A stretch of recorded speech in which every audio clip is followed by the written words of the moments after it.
All right, guys, we're going to get started. Sorry that we were a little bit late, but, you know, my knowledge of any party that I've ever been to is if people show up promptly on time, it's not lit.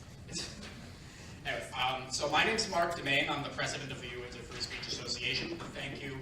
Personally thank you to everybody who came out and to those that may be watching our live stream at home. Appreciate it very, very much. I don't believe I'm breaking any grounds when I say that fields such as politics or activism are two breeding grounds for many new and different ideas, but that the natural consequence of this is that they're also fields of division. This is what a natural consequence because we all have our own vision of the perfect world, right? Where every individual can try to succeed to their fullest potential. Now, if we believe that our ideas and our views are what best lead to that perfect world, how is it irrational for us to show bias or even malice to those that are different? That's simply human nature.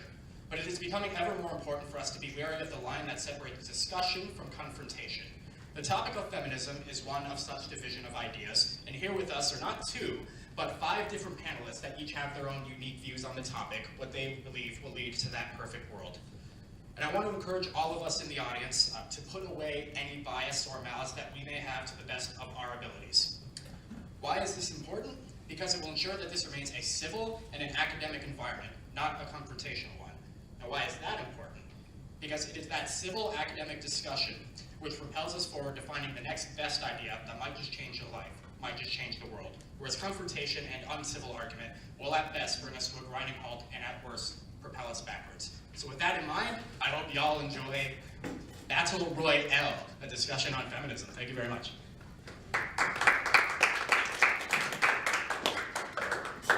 Hello everyone, my name is Deanna. I will be the moderator for this evening. And welcome, as Mark said, to Battle Royelle. So this is a panel. We're going to discuss feminism and all the topics within it, such as race, gender roles, men's issues, etc. And exploring these topics through many different perspectives. So first of all, I'd like to say that during the discussion time, we'd ask that our audience be quiet. We have the live stream going. Of course, everybody at home wants to hear, and we want to be respectful to our panelists. And panelists, this goes for you as well. Please be quiet while one panelist is speaking. If you have any questions, then politely wait for them to finish, and then you can ask your questions after. Responses will be limited to 2 minutes each, just so we can keep things going, and no name calling or labeling or anything like that. At the end of the questions that I have here, we'll have a short intermission, and those at home watching on live stream can ask questions through the live stream chat, or for the audience members here, we have a blue box at the back where you can write your questions down and put them in, and we will get to them after intermission. So, without further ado, let's get ahead to our first question. So first of all, I'd just like all the panelists to introduce themselves and tell us a little bit about them. So we'll start with Anthony here. Thank you very much, Steve. So my name is Anthony Dallabona, and I identify as a cis male feminist. That's the perspective that I'm going to try my best to represent here, but I want everyone to know that I will have my own ideas that will be bringing to the table as well. And I hope that many people share them. I hold the position of a student groups coordinator here at the university and have had the privilege of working with amazing student groups from all across campus, including that of the Free Speech Student Association, so I want to thank them for inviting me here. Now, when it comes to feminism,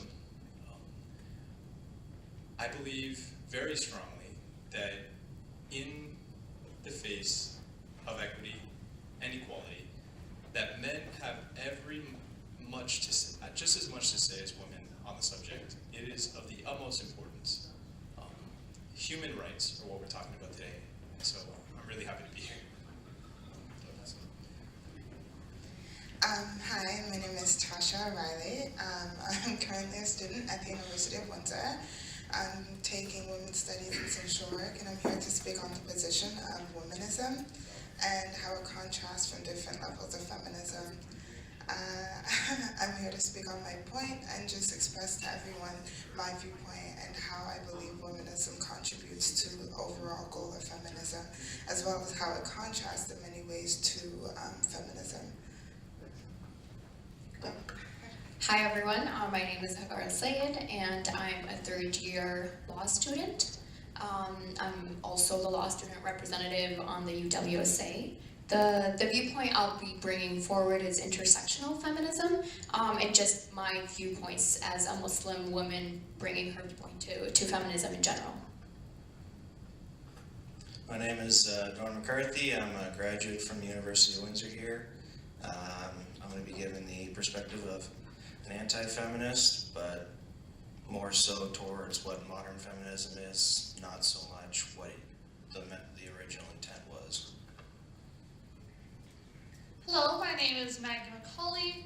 I am a fourth-year student studying philosophy here, and I identify myself with traditional feminism, and most important to me would be pro-life feminism.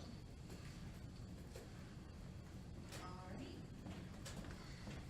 So we're gonna begin with the first question. Again, I'm gonna start with Anthony. So what is feminism to you? If you could just give us a simple definition. Yeah, and I love that this is the first question. This is absolutely where we should be starting the conversation, because we all may define feminism a little differently, especially with all the different perspectives we have present in this discussion. And immediately when I was asked to do this, I was filled with joy, and I'm very happy to be here. However, I felt that I could use a little bit of brushing up on the topic. So I started doing a bit of research, and I started talking to men, to women, to everybody I could find on their views of feminism.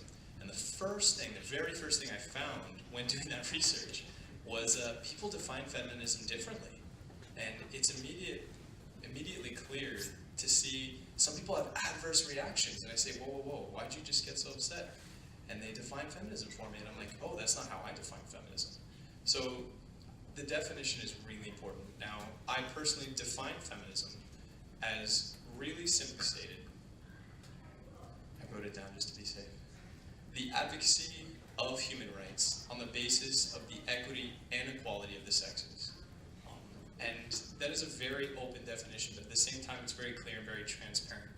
We're talking about the advocacy of rights that we all deserve, and that I believe we all deserve, no matter how we identify or what our sex is or what we claim to be. And the really important part of that definition is the distinguishment of equality and equity. And that's something I'd be more than happy to talk about, but that's my definition. So for me, feminism was like the third eye opener for me.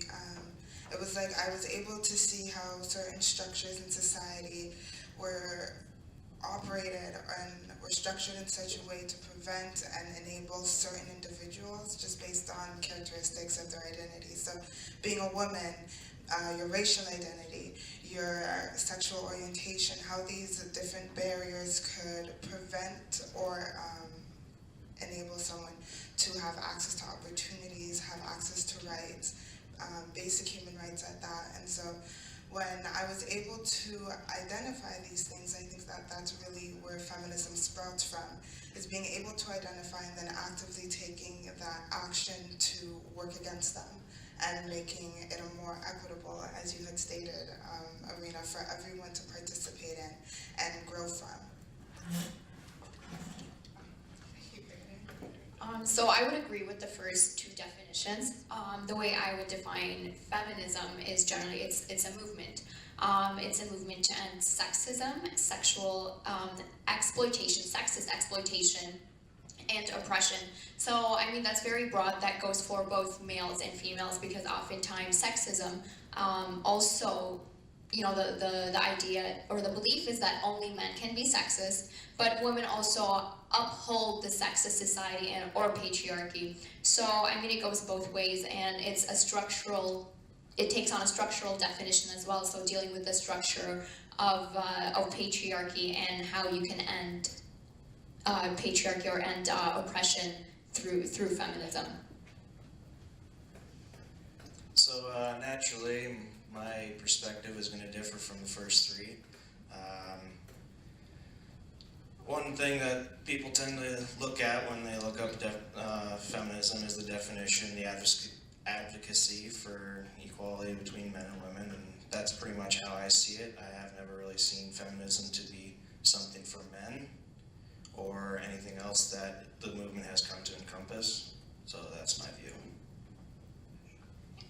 So I see feminism as being partially a combination of what others have already said, is that it is a movement, it fights against sexism, but also feel like a very important part of feminism that can get lost a lot of the time is that it shouldn't redistribute oppression. Is that women can face issues, and in the pursuit of solving these issues of sexism, it's very important not to just move it on to someone else, be it in terms of the idea of white feminism, or back onto men, or onto other people in the community. All right, thank you. Tasha, we're going to start with you this time, and we'll move to your right. Could you tell us the difference between feminism and womenism? Okay, so feminism. I think feminism is, well, overall, you have to understand it through waves and how it's evolved over time.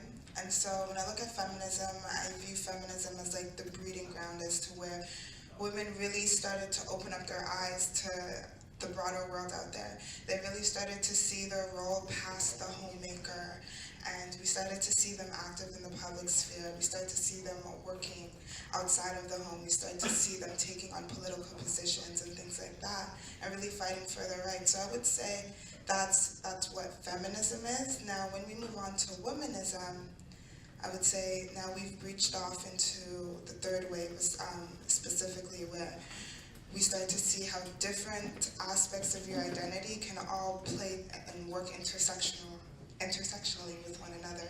So, for example, a white woman, I would say, would wake up in the mirror and say that she's a woman, whereas me as a black woman would wake up and look in the mirror and see myself as a black woman. And being able to identify that difference, because I understand how race can also work against me the same way me being a woman can work against me. And so when we look at womanism, that's really what it encapsulates, where we start to see how there can be several aspects of your identity, whether it be you're a black male, an Indian male of Arab descent, a Hispanic male, and let's say homosexual. How these two aspects of your identity can work against you, whereas you are opposite from what is seen as ideal. And yeah, that's how I would define the two. Who am I passing it? Are we gonna go to the right?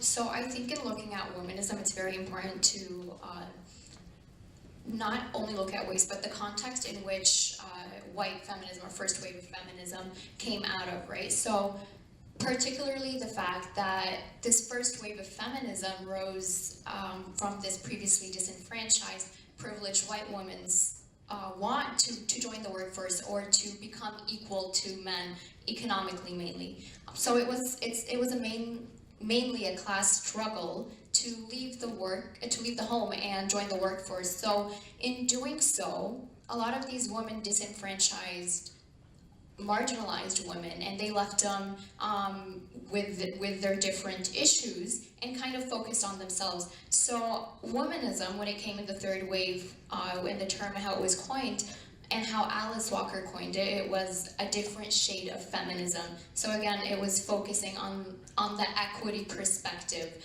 of all these different intersections that make up a person and how to deal with it within the narrative, rather than mainly just focusing on white women's perspective and what they viewed as feminism. All right, so this term is not one that I'm very familiar with, but the idea behind it I find very detrimental to the cause. For feminism, the movement is fighting for women's rights, women's equality, to go and start breaking it down into different branches. Like she said, it's a woman wakes up and looks in the mirror. She says she's a woman. A black woman says she's a black woman. You shouldn't be doing that. You should be waking up and saying, I am a woman. Or if a man, I am a man. Right? Breaking it down into those differences just I think undermines the movement's actions as a whole and causes more rifts and strife and internal conflict, I'd say. So there's that. Maggie, just before you go, I think Hagar had something to say. Respond really quickly. So if I can just get clarification, you're saying we should all just focus on women's rights in general. So, well, I mean, the idea behind womanism or intersectional feminism is, well, to say that, like the notion that we can all just forsake our different attachments to race, culture, different identities that make us who we are, and how we walk in society with these different identities.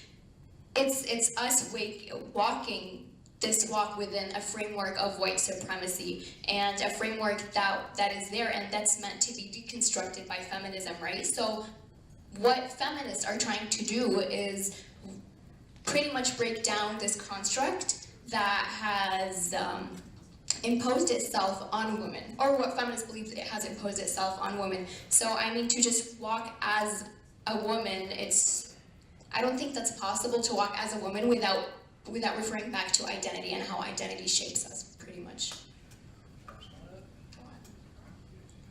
Okay, I understand what you're saying, but again, it comes down to the point that you're pretty much just causing a rift. You're saying we need to focus on Black women's rights or Native women's rights. You're not trying to focus on women's rights as a whole. That's how I'm seeing it. Intersectional feminism is just breaking it off into different branches. It's not focusing on women as a whole.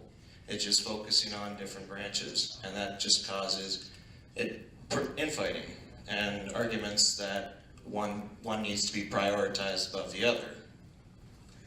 I just have one thing to say.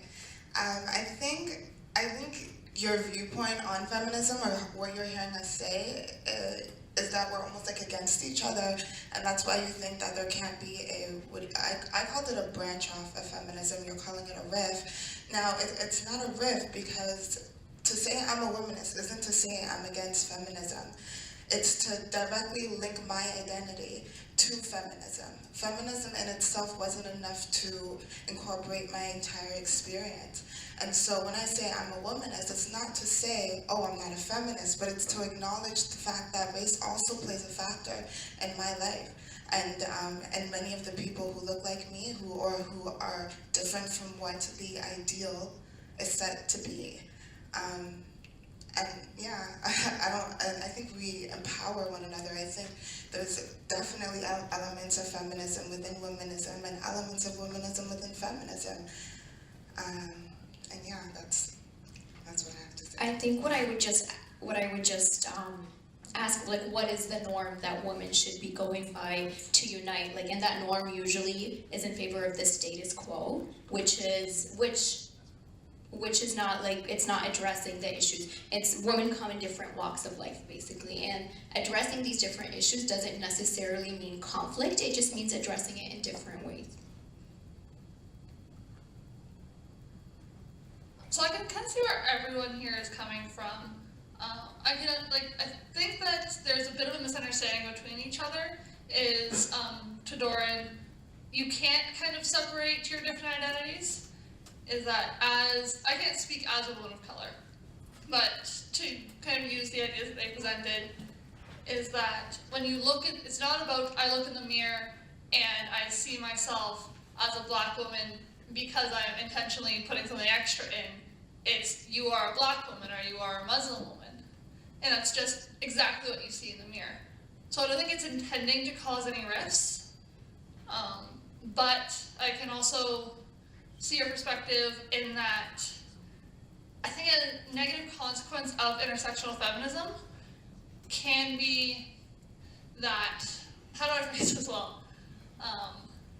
One of the issues that I have with the idea of intersectional feminism is I'm almost worried that it takes away from other causes like racism, is that I think that as a Black woman,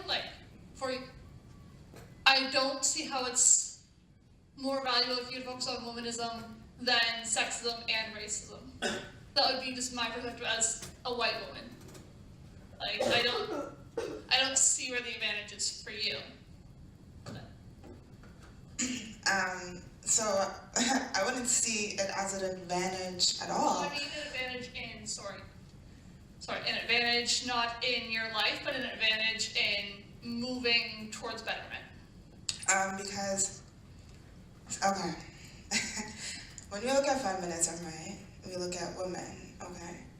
But when we look at womanism, where it's not just about women anymore, I think it touches so many more individuals, because when you look at womanism, you're incorporating race. So not just black women, black men too are within womanism, or within the thought of womanism, and understanding how so many aspects of your identity impact you as an individual and your experience. And I don't feel as though feminism reaches out far enough to quite touch my experiences. But yeah, that's kind of how I see it.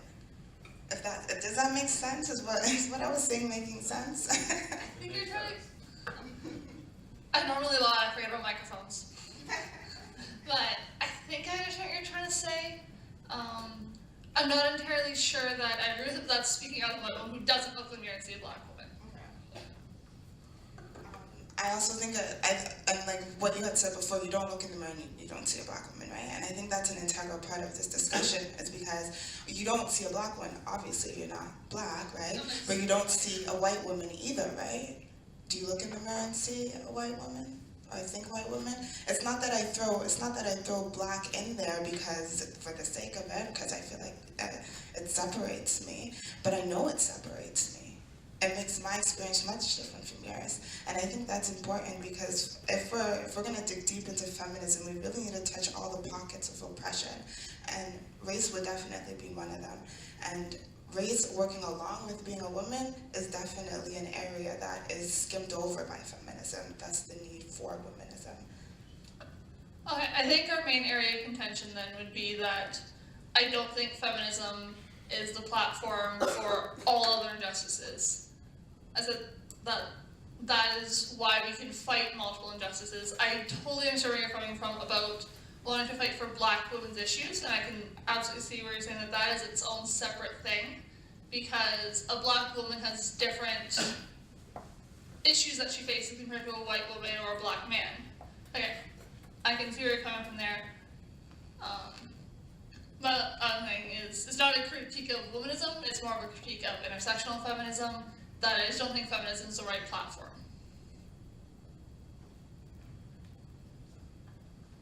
I think we should give the last guy a chance to speak. Last but not least. So when I saw this question on the list, and it was essentially it was difference between feminism and womanism, right?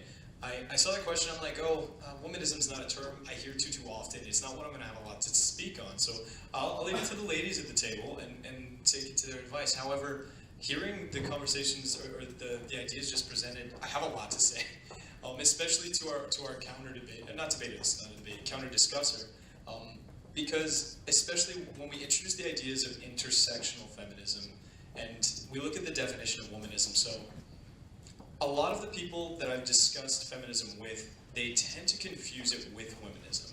They think, feminism, we're talking about women's rights and just women's rights. We're talking about female problems that they have to deal with. And when the conversation gets brought to a man, like myself, we feel not too responsible. We're like, no, that's a problem for ladies, we should just let them deal with it. And whereas womanism is defined as a form of feminism that emphasizes women's nature, or natural contribution to society, and we're talking about women really specifically, feminism really applies to everybody. Again, the advocacy of human rights with the basis of equality and equity of the sexes. And like Maggie highlighted, there are other forms of oppression and prejudice outside of feminism. It's still very much related. And I thought I can contribute a little bit to intersectional feminism, and just intersectionality as a whole, because it is so important. And that brings me to defining the difference between equity and equality. So I definitely hear some of the ideas being presented right now are saying, the cons of intersectionality, we're just separating each other. We're creating distance between each other based on our differences. You're now highlighting the differences between us, and that's not what we want to do. We want to highlight the similarities. We don't want to be fighting based on these differences. We want to relate to each other. And that's so important. I totally agree. However, what the reality of intersectionality is essentially making it in full equity and fairness to everybody. And so I would say that a world without intersectionality is an equal world, where everyone is treated the same. That is maybe a utopia for some of us, but is where everyone is handed the same deck of cards. However, intersectionality is a form of equity. It's a fair and right way to treat each other. And so to give you guys an idea of the difference, equity and equality are two strategies we can use in an effort to produce fairness. Equity is giving everyone what they need to be successful. Equality is treating everyone the same. Equality aims to promote fairness, but it can only work if everyone starts from the same place and needs the same help. Now, when we look at the reality of the world we live in, equality does not work by itself. I introduced myself as a cis male feminist, but that wasn't a full introduction, so I apologize. I should have stated that I am a Caucasian cis male feminist. And that is so important because now we've introduced topics about racism and racial profiling. So, as a Caucasian male, I don't look in the mirror and identify that way. I don't see, first and foremost, that I'm white. My family are mostly immigrants. And to be honest, that's how I identified myself as the child of an immigrant growing up. I didn't have really severe racial profiling to deal with. That wasn't my environment, that wasn't the world I lived in. So it really didn't matter too much to me growing up. I had my immigrant issues to deal with, which is a whole other topic of conversation. However, these are still really, really relevant forms of oppression and prejudice in this world. And so we should be recognizing them at every single opportunity, even and especially in one about feminism. I just want to call the reason why this is a topic of conversation, the reason we're all here discussing feminism is because there is real oppression. And it is not in the past. It is not before women in Western countries could vote. It is still very modern, very relevant, and very now. This prejudice is real. And it's not just for women, it's for men too. So that's all I got. All right, we will move on then. So our next question, I'm going to open up to Hagar, and then same thing, we're going to go to our right. So what is Islamic feminism? All right, so again, as a feminist, my ultimate goal, or what I see as feminism, is ultimately the liberation of us all from sexist and oppressive roles in society, right? So I can take my experiences as a Muslim woman and call what and fight for ending that oppression, but I can't saying that I'm an Islamic feminist, because I'm not looking at just the Islamic perspective or applying the Islamic perspective to everyone, rather looking at ending oppressive structures that are already in place, right? So, I mean, I can bring that narrative forward, but I wouldn't necessarily call it Islamic feminism.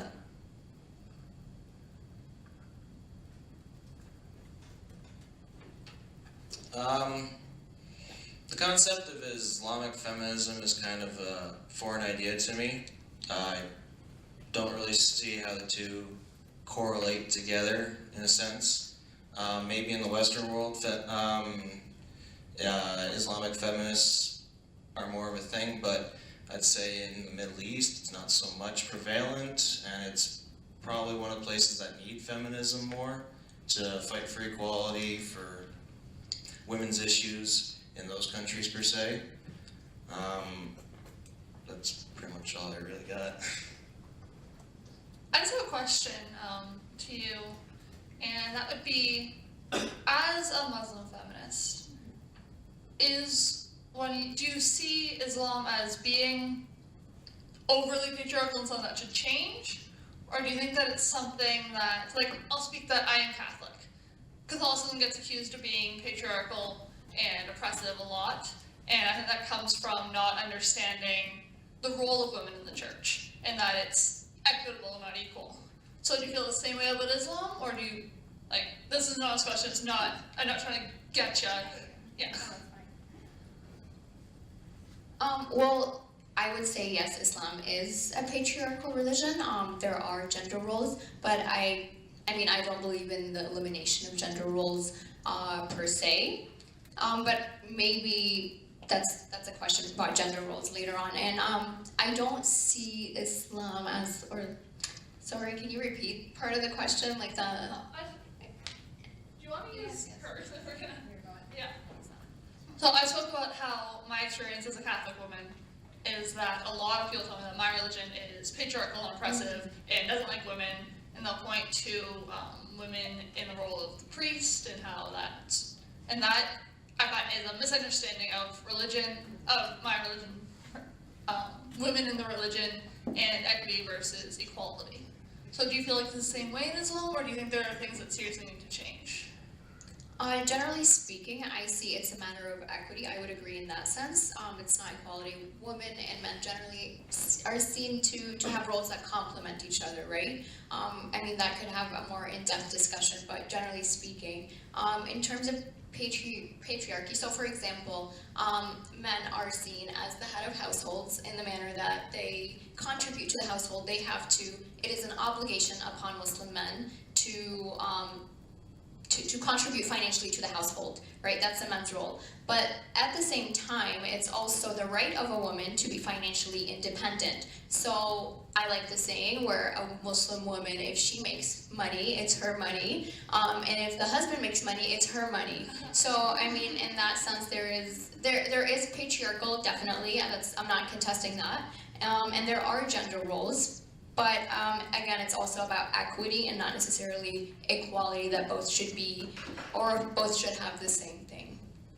Okay, so if I can Yes. very briefly just kind of move on. This is just something that's really interests me as another religious woman who people say shit about my religion too.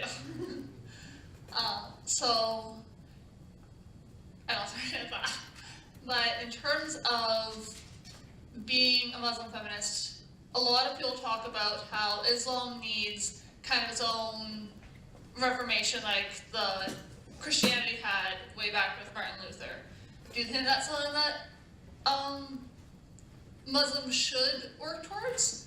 Or do you think that it's just people shitting on your religion? In terms of reformation, I don't think Islam needs a reformation. I think societies that are predominantly Muslim are also predominantly patriarchal society in an oppressive sense, but that goes to, I think, worldwide. I don't think that's an exclusive issue with Muslim societies. So I think that needs addressing, and that needs reformation, not Islam itself per se. It's just, as a religious woman, I hear these things a lot. Yeah, So again, bringing back just the context of my perspective, you guys all understand what I identify as, and I am not Muslim. So what I can offer to that perspective is very little. However, I am so fortunate, as many of us are, to be students here at this institution, where I've had the opportunity and the amazing experience to get to know Muslims and that perspective so much better than I did beforehand. And what that kind of leads me to is really relevant to this conversation is Islamophobia. And so the fear of or misunderstanding of Islam, and this can be applied to any spirituality and any faith. In terms of my faith, I'm a Christian, and that has its own connotations and perspectives that go along with it. And the two faiths, along with many others, have a lot of similarities, especially when you talk about gender roles and patriarchy. However, why I think this is a really specific topic of contention is Islamic feminism. A lot of people, when topics like Sharia law or Islam get brought up, it's amazing how quickly the Islamophobic or just phobic people in general who are ignorant, who don't understand the details, are so quickly to pipe up and start saying, oh, no, what about feminism? What about our women's rights? What about our human rights? And it's really saddening to see the effect of ignorance and how it can play out. However, we're really lucky that we have people advocating strongly against Islamophobia here on our campus and across the world. An advocate that I take every opportunity to highlight is a woman by the name of Yasmin Abdelmajid. I hope I'm pronouncing her name right. She's based down in Australia, and she's young. She's Australian, very Western in the way she communicates. She is, I believe, from Sudan and is a Muslim practicing woman, and she has to deal with an amazing amount of prejudice and Islamophobia where she lives. Now, she does a TED Talk that I recommend everybody takes a look at. But just personally, I've learned so much from advocates like her and those here on our campus that make this topic, Islamic feminism, Islam on whole, and feminism on whole, so relevant to all of us. I would just address a point that you had mentioned earlier about feminism or Islamic feminism, and not to call you out or anything, but you had mentioned that, you know, it's maybe women in the Middle East or in these places that need feminism, and that kind of insinuates that, you know, we're better off here. We don't deal with sexism or issues of domination or oppression or all that, and it's women over there that need this help. And I would say that's in line with imperial feminism, or the idea that, you know, these savage and barbaric people over there, they need the help, they need the saving, while, you know, here we're doing pretty well. So just the narrative, I would just maybe watch out in how we kind of label these things, that they need help and they need the saving or whatnot, and we don't deal with issues like that here. I would kind of disagree with that. I'm not saying that it's not, you don't have issues over here, Muslims, women. I'm not saying that that's completely disappeared in the West. I'm saying that it's greatly reduced in comparison to Middle Eastern countries, if you understand what I mean. I don't. But, okay, well, I mean, I would fundamentally disagree. I think something like that is when comparing, you know, women's plight elsewhere, which I don't like doing because, you know, plights differ in different parts of the world. But, you know, if we look at female genital mutilation in a country or countries in, like, you know, Africa, North Africa, and the Middle East, and then you can also look at how women here go through life-threatening beauty surgeries. Because, so, I mean, you can look at the fundamental or underlying idea behind, you know, controlling female sexuality, or controlling the idea that women should fit into a certain mold of beauty in the society. So, I mean, looking at the different underlying patriarchal issues within both can kind of move us away from making it seem as, you know, these women need saving, but we're on, like, much better grounds, because there are still underlying issues that face women everywhere. I'd just like you to kind of clarify and maybe speak more on what you mean, especially like speaking as another religious woman, what you mean in terms of the sex and the sexuality of women in the West and how that's oppressive, like speaking from a religious standpoint. From a religious standpoint, I think that would be an area of contention I have with most feminists is in regards to sexuality. And just something that you brought up, and it just surprised me a little. I was wondering what your thoughts are in terms of that. On female sexuality? Yeah, like in how the oppressiveness of the Western ideals, I guess. Well, I mean, I addressed two different points. So I addressed the point where, for example, female genital mutilation is there to control female sexuality, right? Like, it's the idea, East and West, that females are there to reproduce, and there is no enjoyment of female sexuality, which, I mean, the different feminist movements come to reclaim. So in that sense, when I'm saying controlling female sexuality, and we're talking, for example, I'm comparing it to different things that could be comparable in the West, where women go through life-threatening surgeries, where women die for beauty purposes, and the idea that there is a certain beauty ideal in the West to fit into, or a mold to fit into, right? So it still fits within the mold of women have to fit a certain image of sexuality to be appealing to men. Oh, okay. So it's not necessarily sexual liberation, and that like this idea of like the in the 60s, like the sexual revolution kind of. Okay. I'm just talking in terms of controlling female sexuality. Oh, okay. Okay, that makes more sense to me. So just going back to your point, Okay. sorry, but when you were speaking with her right here, that she, like, I'm just curious to know what position you feel like you're in, that you can tell someone who's experiencing oppression that it's not valid because of where they currently live. We were saying that the oppression faced by Muslim women here is greatly reduced in the West, in contrast to the East. But regardless, if you're experiencing oppression, I think you should have the right to fight against it. And so I'm just curious as to why you think, because it's reduced under your terms, not by her experience, but under your terms, that it's something that she was unable to acknowledge. I never said that what she was facing was invalid.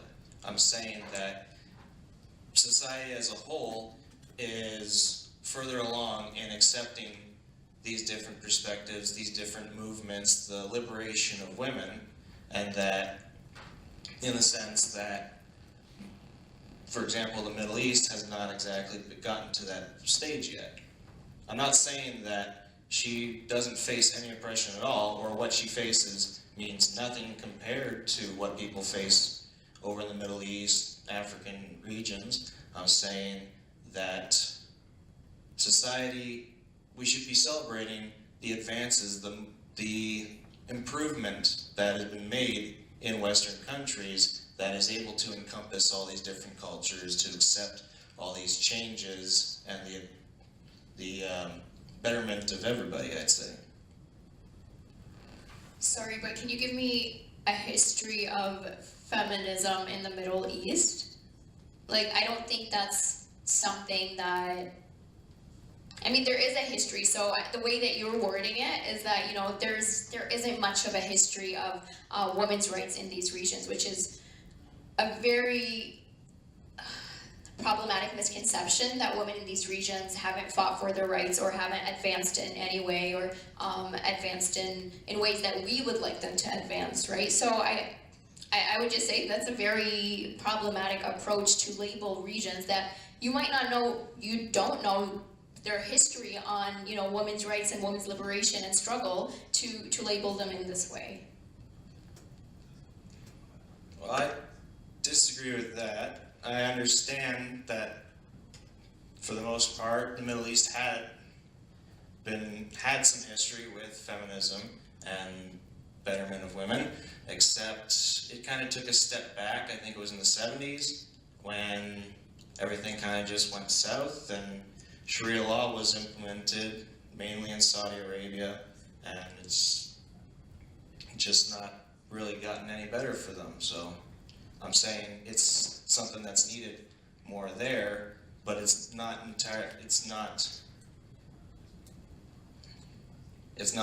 irrelevant here either. It's still relevant here, but more so it needs more work over there. You understand? Well, I would agree with you that it's still relevant here. In the other senses, I mean, the Middle East isn't a monolith. You have very different, drastically different regions that face very different struggles. And I wouldn't say Saudi Arabia in the 70s was when they, I mean, that's a whole different thing. But Saudi Arabia is its own country and not the Middle East as a monolith, right? So I don't know what you mean by Sharia law took over. And I mean, Sharia law is part of Muslims' lives over there. It's part of the constitution in these countries. It doesn't necessarily negate any women's rights, or the fact that you insinuate Sharia law kind of takes away from women's rights either. So, I mean, that's a multifaceted issue. But yes, moving on. Yes, I was just going to say, okay, while we're on the topic of Islam, let's talk about the hijab. Some critics of the hijab say that it is oppressive to Muslim women because they are forced to wear it. But some Muslim women would say that it is actually liberating for them to be able to wear it. So again, we'll open up to Hagar and we'll go to the right. Okay, so I mean, that's a very big topic, the hijab in itself, and the controversy surrounding it is also a lot. So I mean, I'd like to simplify the meaning of hijab, not necessarily make it simplistic, but in the most simple manner. Hijab applies for men and women, most noticeably and more drastically on women, the covering right here, and that it's also seen as an outer garment, so a garment that's worn in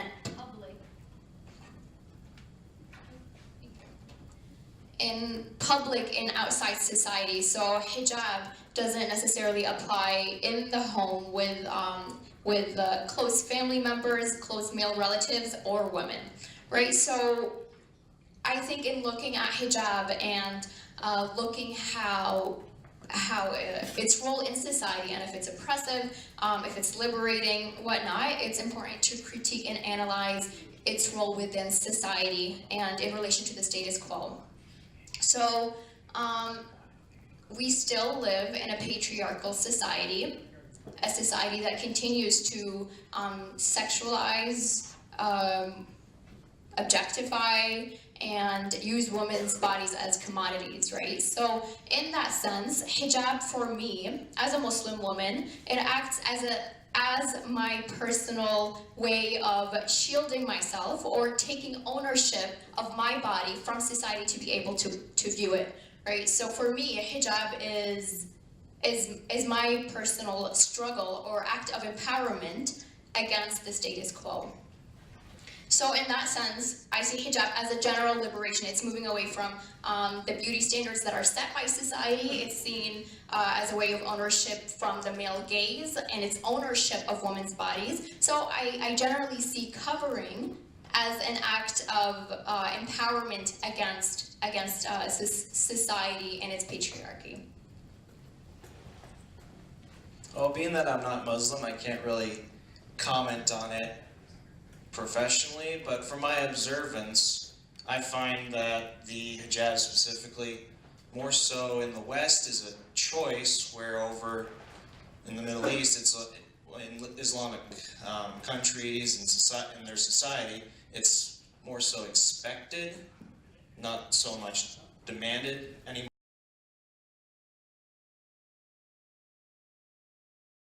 Bodies, the over-sexualization of men's bodies, and the expectations that have been put in place and have worked as barriers as well to men. When we talk about men being seen as the breadwinner, I can only imagine the burden of expecting to live up to this idea of being able to provide in order to be considered a man inherently.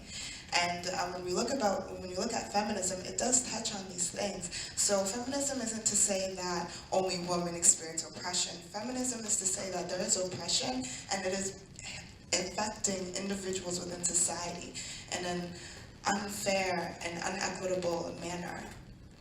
I don't have anything to say on that. I just wanted to let you know that the stream just had a major issue, so if you want to summarize that way, I don't want your ideas to be cut out there.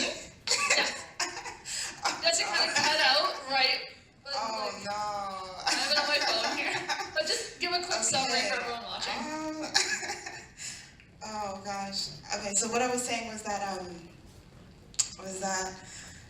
one of the great things about feminism is that as you watch it evolve, it does reach out to touch different aspects of oppression. And so when you're looking from the viewpoint of feminism, you do see the fact of ideals that are put in place that affect men as well, and also being able to acknowledge that feminism isn't just about women's oppressions, it's about everybody's oppressions. And so that would include the oppressions that men face.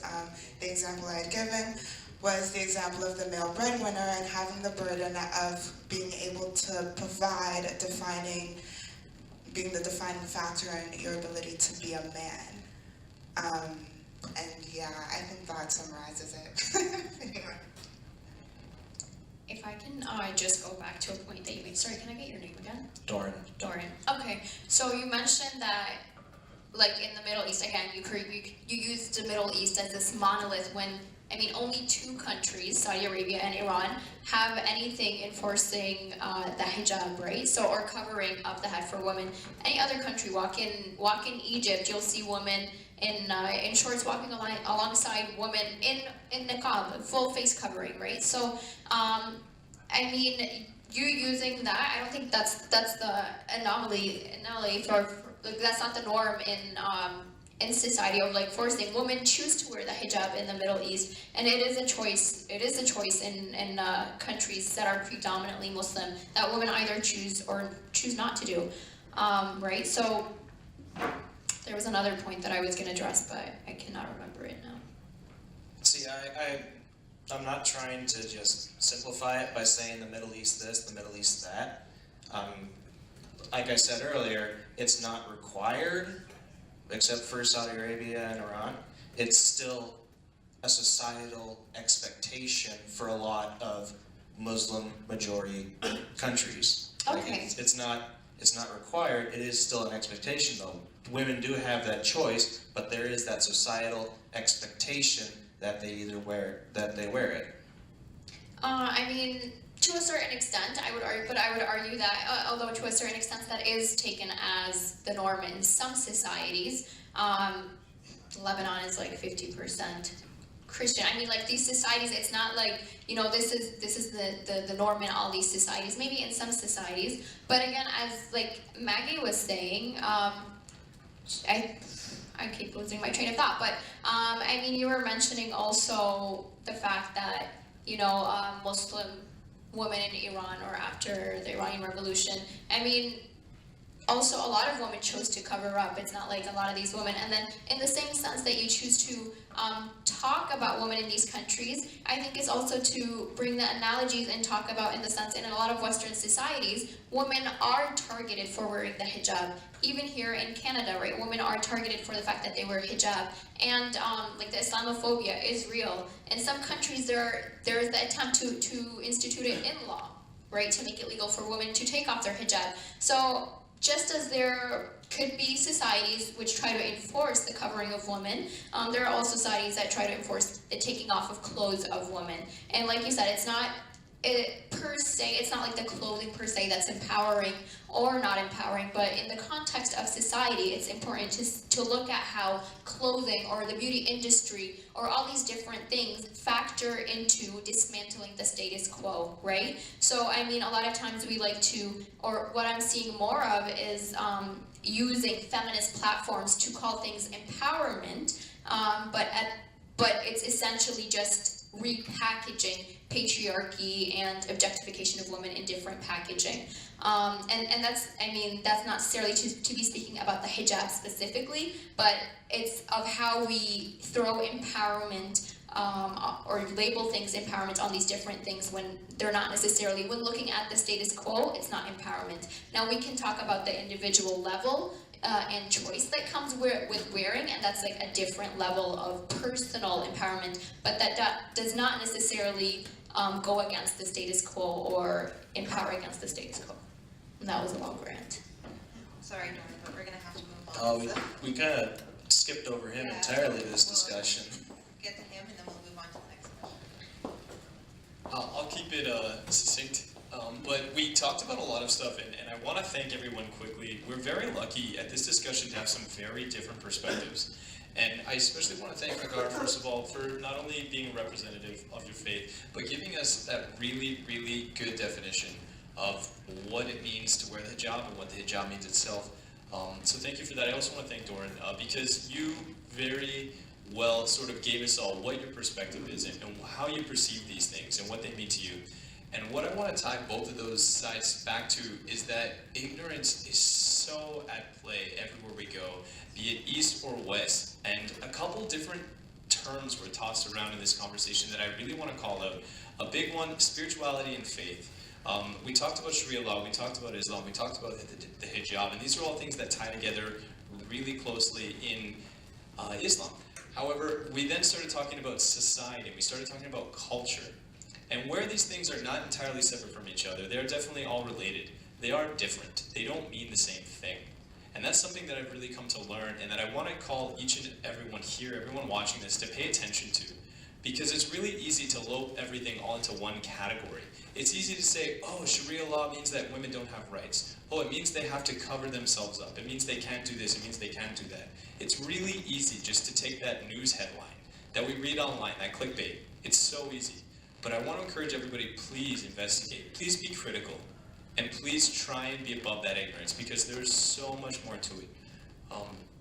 Another big part of that I really wanted to just recognize as well, the modesty portion. How we're talking about human rights, we're talking about women, we're talking about empowerment, and recognizing what that means to them and what it could mean to you. I mean, we should all be trying to relate to each other in this. And so I'll end it with that, but really important stuff. Let's go on to talking about men. Are there any issues that men face that feminism should be focusing on? Or is that just a myth and we can just pass that and move on to the next thing? We'll open it up to Anthony and then move to the right. Okay, well, this is a really important question, and I'm very happy to be here to answer it. So, again, a lot of men don't relate to feminism, they don't relate to womanism, they don't relate to women. They use that sexual divide to see how we're different and to play into things like traditional gender roles and assumed societal perception of gender and masculinity, which is such an important part of that. And so I'm going to take a few minutes to talk about masculinity because it is so contributive to sexism and inherent feminism and why we need feminism. So masculinity, as defined by Google, is the possession of the qualities traditionally associated with men. Handsome, muscled, and driven, he's a prime example of masculinity. And a lot of people, be them men or women, would agree with this definition. We all have a very clear picture in our mind of what masculinity means, what it looks like, especially. Very visually, we associate masculinity with things. And it's something that I personally have had quite a journey with. Especially when we talk about development and when we're growing up, especially as a child, everyone's like, man up, you know? Be a better man, be a bigger man. Oh, what kind of man are you going to be one day? And how we start to attribute definition and what that means to us is, it says a lot about who we become.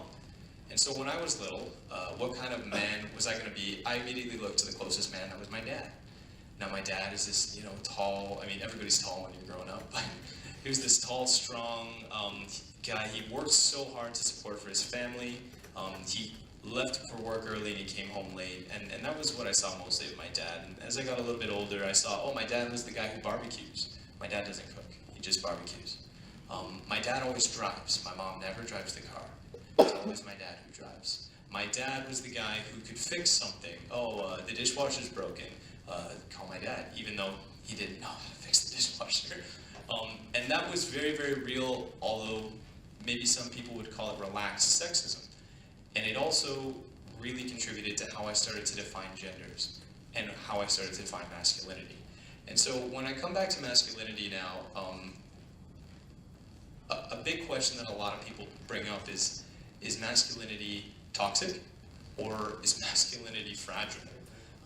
And that really differs in context and from person to person. But when you talk about society and culture, especially when you look at, I don't know, Canada, Western culture as a whole, especially what we see portrayed in the media, what we see in film and movies, especially Hollywood, you start to see a very, very clear definition again. And it's amazing the effect that media has on us because a lot of us now start to align our definition of masculinity with the one we see in the media. And masculinity is really, at its core, just again, scroll down, the qualities that traditionally associated with men. And inherently that would mean that femininity is the qualities traditionally associated with women. Now, how many of those are stereotypes? And I ask you all to critically ask yourselves this question. How do you define masculinity? What does it mean to be masculine? What does it mean to be feminine? They are polar opposites of each other when we look at these stereotypes and when we look at what's portrayed in the media. We're just starting to see masculinity be questioned. And so it's a conversation that I'm trying to have with as many men as I can. Women too, but men, we gotta pay attention, we have to listen up. So perceived masculinity is a big part of that. How people see us. I've got this big long beard. Oh, that must mean I'm more of a man, I guess. That must make the perception of masculinity more present and more real. And then if you look at more of a psychological impact of what it means to be masculine, what do men talk about? What do groups of men talk about? Oh, well, we talk about, you know, work. Some of us will talk about sports or video games. Those are masculine topics of conversation. We'll maybe talk about politics. We'll talk about women. But will we talk about our feelings? Will we talk about our struggles? Will we talk about our fears, fear of failure? Most groups of men that I've been with don't discuss these things, partially because we see them as being more feminine. All the time, women are berated as having too many feelings and being too emotional, and even the word hormonal is used. And I, as a man, am just as hormonal and just as emotional as any woman I've ever met. It's clear sexism. So I want to, again, call out the men, because if women are being oppressed, it means we're the one oppressing them. And I also want to encourage everybody here, man or women, if you're a human, listen up. Vulnerability and how we associate ourselves with shame contributes so largely to this. And I hope it doesn't seem like I'm getting too off topic, because this is, in my opinion, truly at the core of why we need feminism and why feminism is so important. But oftentimes, the cure to these false and empty ideas is by calling ourselves out and being critical. And so for me, literally, Anthony, that means doing things like displaying my vulnerability. Sometimes it's public, like this. Because if we don't, we'll be afraid, and we'll be living our lives in fear, and we'll be contributing endlessly to oppression. So that's I'm gonna get off my soapbox now and pass the mic, but thank you very much. I think with society, and it sometimes seeps into feminism as well, whenever you create a box that has definitive terms by which you need to meet, or standards that you need to meet in order to be seen as ideal, that will ultimately function to disable you, whether it be your inability to meet the standards or your inability to express yourself as it differs from the standard. And so when I'm not a man, so I don't want to speak on men's issues as someone that is speaking from experience, but from what I've seen, there are structures in place that limit men. I don't want to say just as much as, I don't really want to compare, but limit men, and can be discussed in the arena of feminism. So I would agree with that. I don't have too much to add to what was said already, but I think it relates to rigid roles of gender that we have in place. Generally speaking, it's not my opposition to gender roles, but the rigid ways in which we practice these roles. So if you do fall outside these boxes, like you mentioned, then it becomes detrimental to the way that you function in society, or how society views you. So I think that's the issue. That really impacts women and men. So not only toxic masculinity, but also toxic femininity as well. Sorry, could you repeat the question? I feel we got a little sidetracked.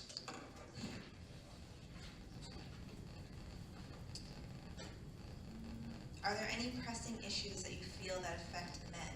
If so, how should we treat them? All right, so I feel that there is a big issue for men, specifically in the courts. They're treated very more harshly in comparison to women in terms of sentencing, in terms of favoritism of the sentences, divorce courts, child courts as well. Furthermore, there's on the topic of like gender roles, the expectations of men, how men are expected to be perceived, act in society. There is still a large expectation for men to be the ones that pay on the first date. They're the ones that are supposed to go make the money, bring home everything for the household. Now, I don't think that that needs to be a staple anymore. Both parents working, both parents going out, providing for the household is very forward-thinking in my opinion, but there's still that heavy stigma that the man is expected to do that, and he's the only one that can do that, and I think that is something that needs to be addressed in terms of men's issues. And I just wanted to touch on, sorry, was one comment that you made about feminism reaching out and pretty much encompassing all sorts of oppression. While I agree the movement has done that and that's their intention, which is great, but trying to encompass racism and gender roles and all these different branches under one name, that's I find too much for one movement, and it doesn't allow you to really focus on one thing. And it's not to say, it's also the fact that feminism isn't the only societal group, the only movement that is focusing on these. There are other groups that focus on these issues, MGTOW being one of them, focusing on men's rights and issues. So, while I agree feminism has branched out, it's not the only one that is fighting for these corrections, fighting for these specific issues in society.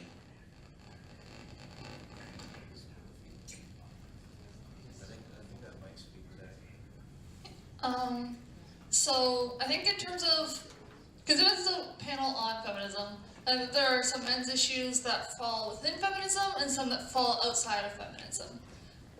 Issues like male suicide rates, male homelessness rates, the fact that there is one domestic abuse shelter for men in the United States. Those are serious issues for men, but I don't think they fall within the realm of feminism.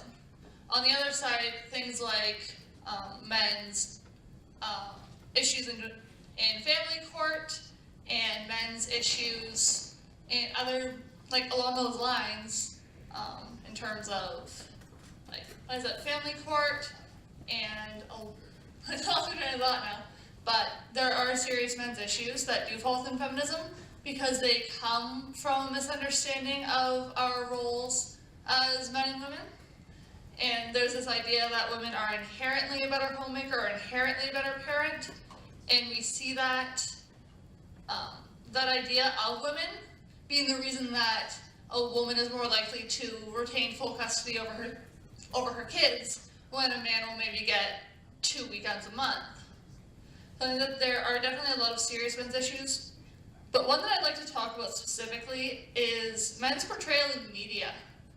I absolutely hate the way men are portrayed in media lately.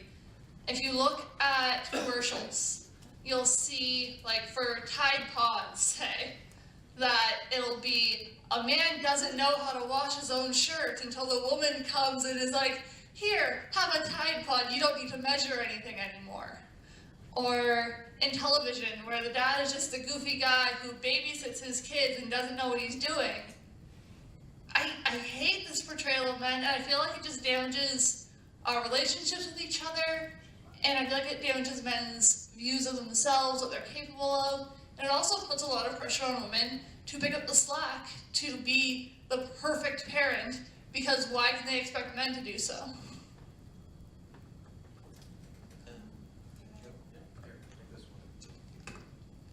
Okay, I think I'm good.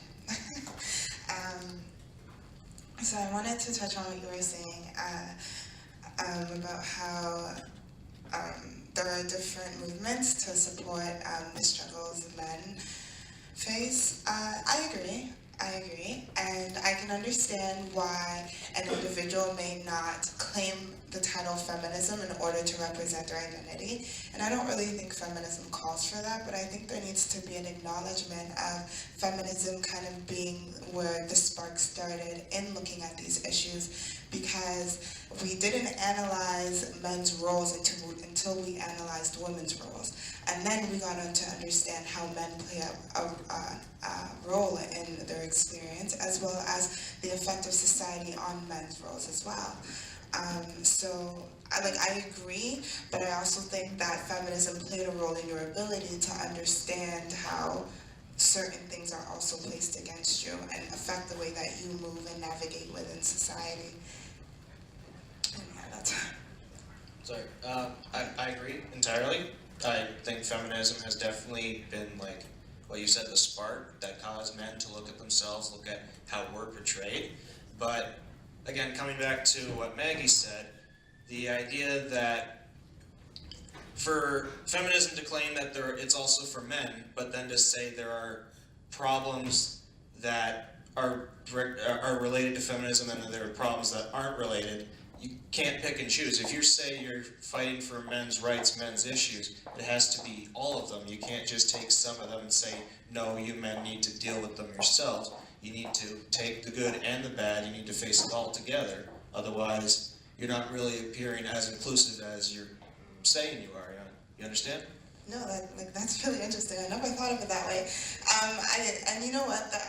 With some of the other things, I'm so sorry, lady in the red. Maggie. With some of the other things that you have stated before, I'm kind of like, I'm iffy on it, just because I don't like saying like, this is a part of feminism, that's not a part of feminism. This is too complex for feminism, this is perfect for feminism, right? Because I think the overall ideology that is behind feminism is that you're advocating for equal rights, and not just equal rights of women, equal rights of all persons. So, and I also think that contributes to why, I'm not gonna say you, but like just men in general, advert from the term feminism. Because when you think feminism, you don't think men, right? You don't think, especially feminine, you know, right? That's not really a title that you're gonna find a lot of men are gonna cling to. So I think, yeah, I really do agree with what you're saying, and I don't think that we can say some issues are feminist issues and some issues aren't feminist issues. I think you as a feminist need to determine what issues impact you and how feminism can enable you to actively work against them. If I can just address some points, I disagree with you when you say that there are things that fall outside of feminism. I know you mentioned like male suicide rates, things like that fall with that outside the scope of feminism. When, I mean, essentially, that relates to gender roles or toxic masculinity and how it impacts men, right? So, I mean, if we look at feminism as this movement to end sexism, sexist exploitation, and oppression, and I really don't think if we fundamentally understand that, then we'd have people who are saying this is anti-male, or men's groups who say, you know, this movement is anti-male and I'm oppressed because of feminism.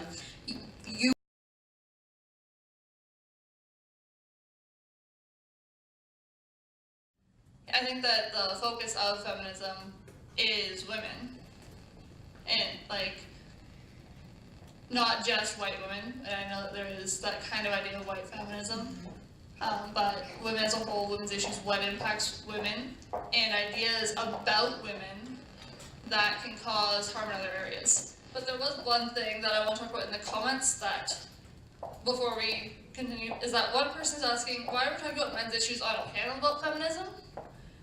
And I think that's kind of the exact point we're talking about here. I just want her to feel kind of included in this, that the reason that we're talking about men's issues on a panel about feminism is about, one, how they're related, and two, if we're looking at sexism and issues caused by ideas of patriarchy or gender roles, then men's issues fall into that absolutely. To go to the comment, is that a comment that someone made while watching this? Okay, to respond to that, for one, if you look deep enough into women's issues, you can't analyze women's issues without analyzing the role men play in it. And so you need to have the flexibility to bounce back and forth. You can't stand stationary and expect to see the whole view. You know what I mean? So if you're asking why we're talking about men's issues, because men's issues are prevalent, and I think as a womanist, it's important to include all issues that are pertaining to an individual or the several individuals on this panel. Now, when going back to what you were saying about you think intersectionality is detrimental to feminism, I think it's really important to like just take a second and look at the dynamic of even just this table here, okay? We have, and this is not in a patronizing way, but we have a white female who claims to be a feminist telling two colored women who also claim to be feminists but also want to encourage the involvement of our race and our identity, and we're being told that that is too much for her feminism, her idea of feminism. It draws away from the issues you would like to focus on, and it takes away from the issues that we face on a daily basis. You know, when someone looks at us, it's not just, oh, it's a girl, like, I developed it as a Black woman, you know? And one of the questions that are coming up is the idea of the angry Black woman, right? To remove that from feminism in itself prevents me from identifying with feminism, period. If we can't talk about my identity in its totality, I'm not gonna take a section and say that this section is my section of feminism because I can't talk about race here. And that's kind of where, like, that's kind of where I stand on, like, you making these rigid boundaries from which feminism can be understood as. Yeah, that's it. All right, we gotta quickly move on. Unfortunately, fortunately, we spent a lot of time on these few questions, so we're gonna have one more before intermission, and then we'll get to the audience questions. So for this last question, sexual liberation is on the rise in North America and in general, social acceptance of women's right to choose the way they express their sexuality. Because of this, a new debate has formed, and that is the debate over contraceptives. We've seen a lot of feminists now asking for the right to have their birth control given to them for free. Do you believe that this is something that the government should look into doing, or is this something that, like, no, this is not a right, we need to just cap it? I'm gonna open the floor to Maggie first, and then again to the right. I enjoy starting on this one. So I think there's a couple different issues at play here. First of all is, do you have a right to birth control? And should it be paid for by the government? And I would say absolutely not. You don't have a right to someone paying for something for you. You don't have a right to having people who completely disagree with you paying for you. So I think that's just outside of the issue. That's not a right. You can't force someone to do something as a right. But on the topic of birth control as a whole, I had very strong feelings on birth control because especially, or particularly hormonal birth controls and internal ones, whether they be made of copper or otherwise, I think that they are harmful to women, and that the idea that they are this amazing, liberating thing for women comes from making women's bodies available to men on a consistent basis. Is that as women, we are able to track our fertility, we're able to manage our fertility, we are able to know this seriously important part of ourselves. Men are always fertile, but our fertility cycle is such an important thing to women, and we're told to, women, like, in our physiological sense, not necessarily, if a woman doesn't want kids, then her fertility cycle might not be as important to her individually. But we're being told that we need to put our fertility completely on hold all throughout the year. We need to put harmful chemicals in our body. We need to risk perforating our uterus so that any time a man wants to have sex with us, he's able to, despite the fact we can only get pregnant maximum 5 days a month. I really don't like birth control.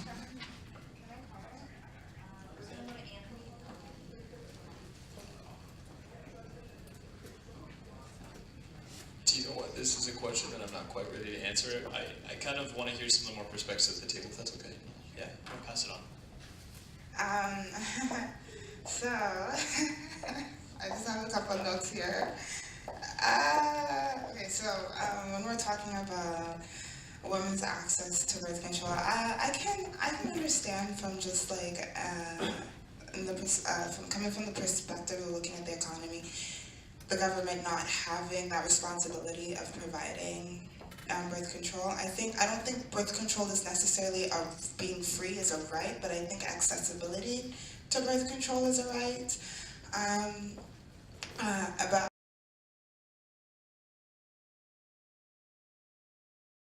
have an abortion once they become pregnant, right? So at what point do women get to control their bodies?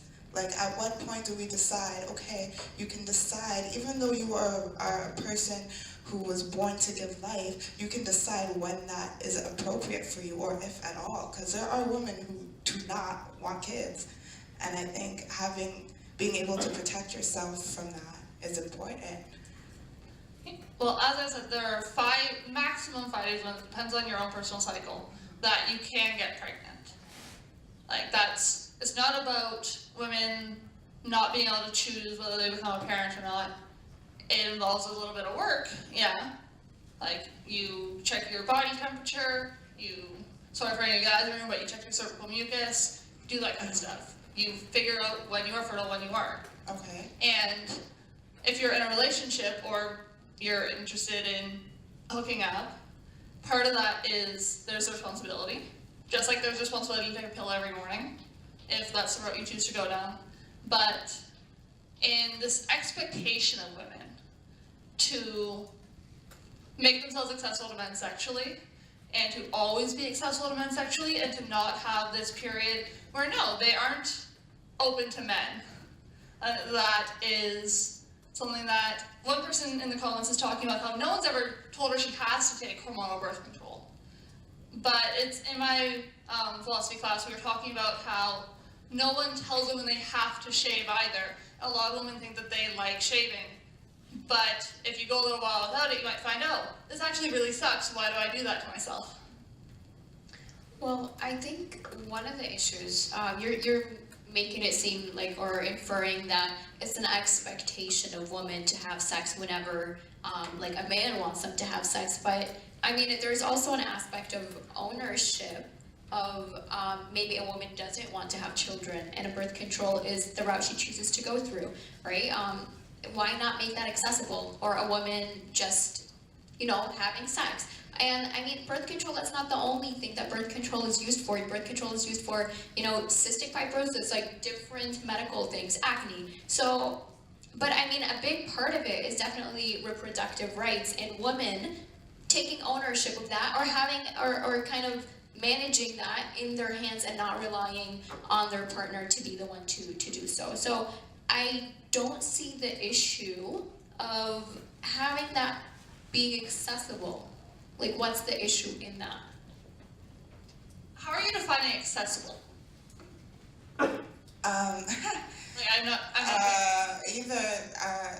There's different mobiles of accessibility, right? It's cost effective, right? It's affordable to the majority of the people living in that region. If not, it's free and covered by the government. I think those would be 2 terms to determine accessibility. Also, it's available in terms of region and geographical region. There's enough outlets from which you can obtain the substance from. You don't have to travel halfway across the country to get your birth control, or you don't have to fork out $2,000 to get some sort of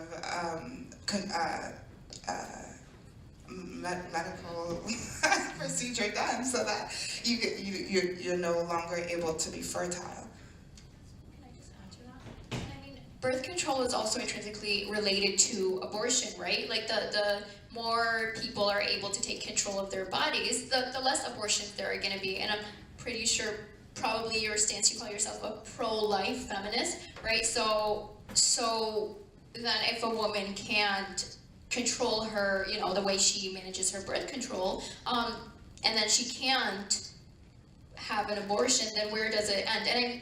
And at the same time, I want to make very clear that women who have means or of a higher class or class privilege, they usually don't face these issues. These women have the means to be able to get abortions, to be able to get birth control. It's usually women who don't have that advantage or are marginalized or not privileged in the economic sense, a lot of times racialized women who face these issues and then don't have ownership or can't take ownership of their bodies, and it becomes detrimental to their health because then they have to seek illegal methods or methods that are very harsh towards them. Yeah, like that's basically it, and they suffer the consequences.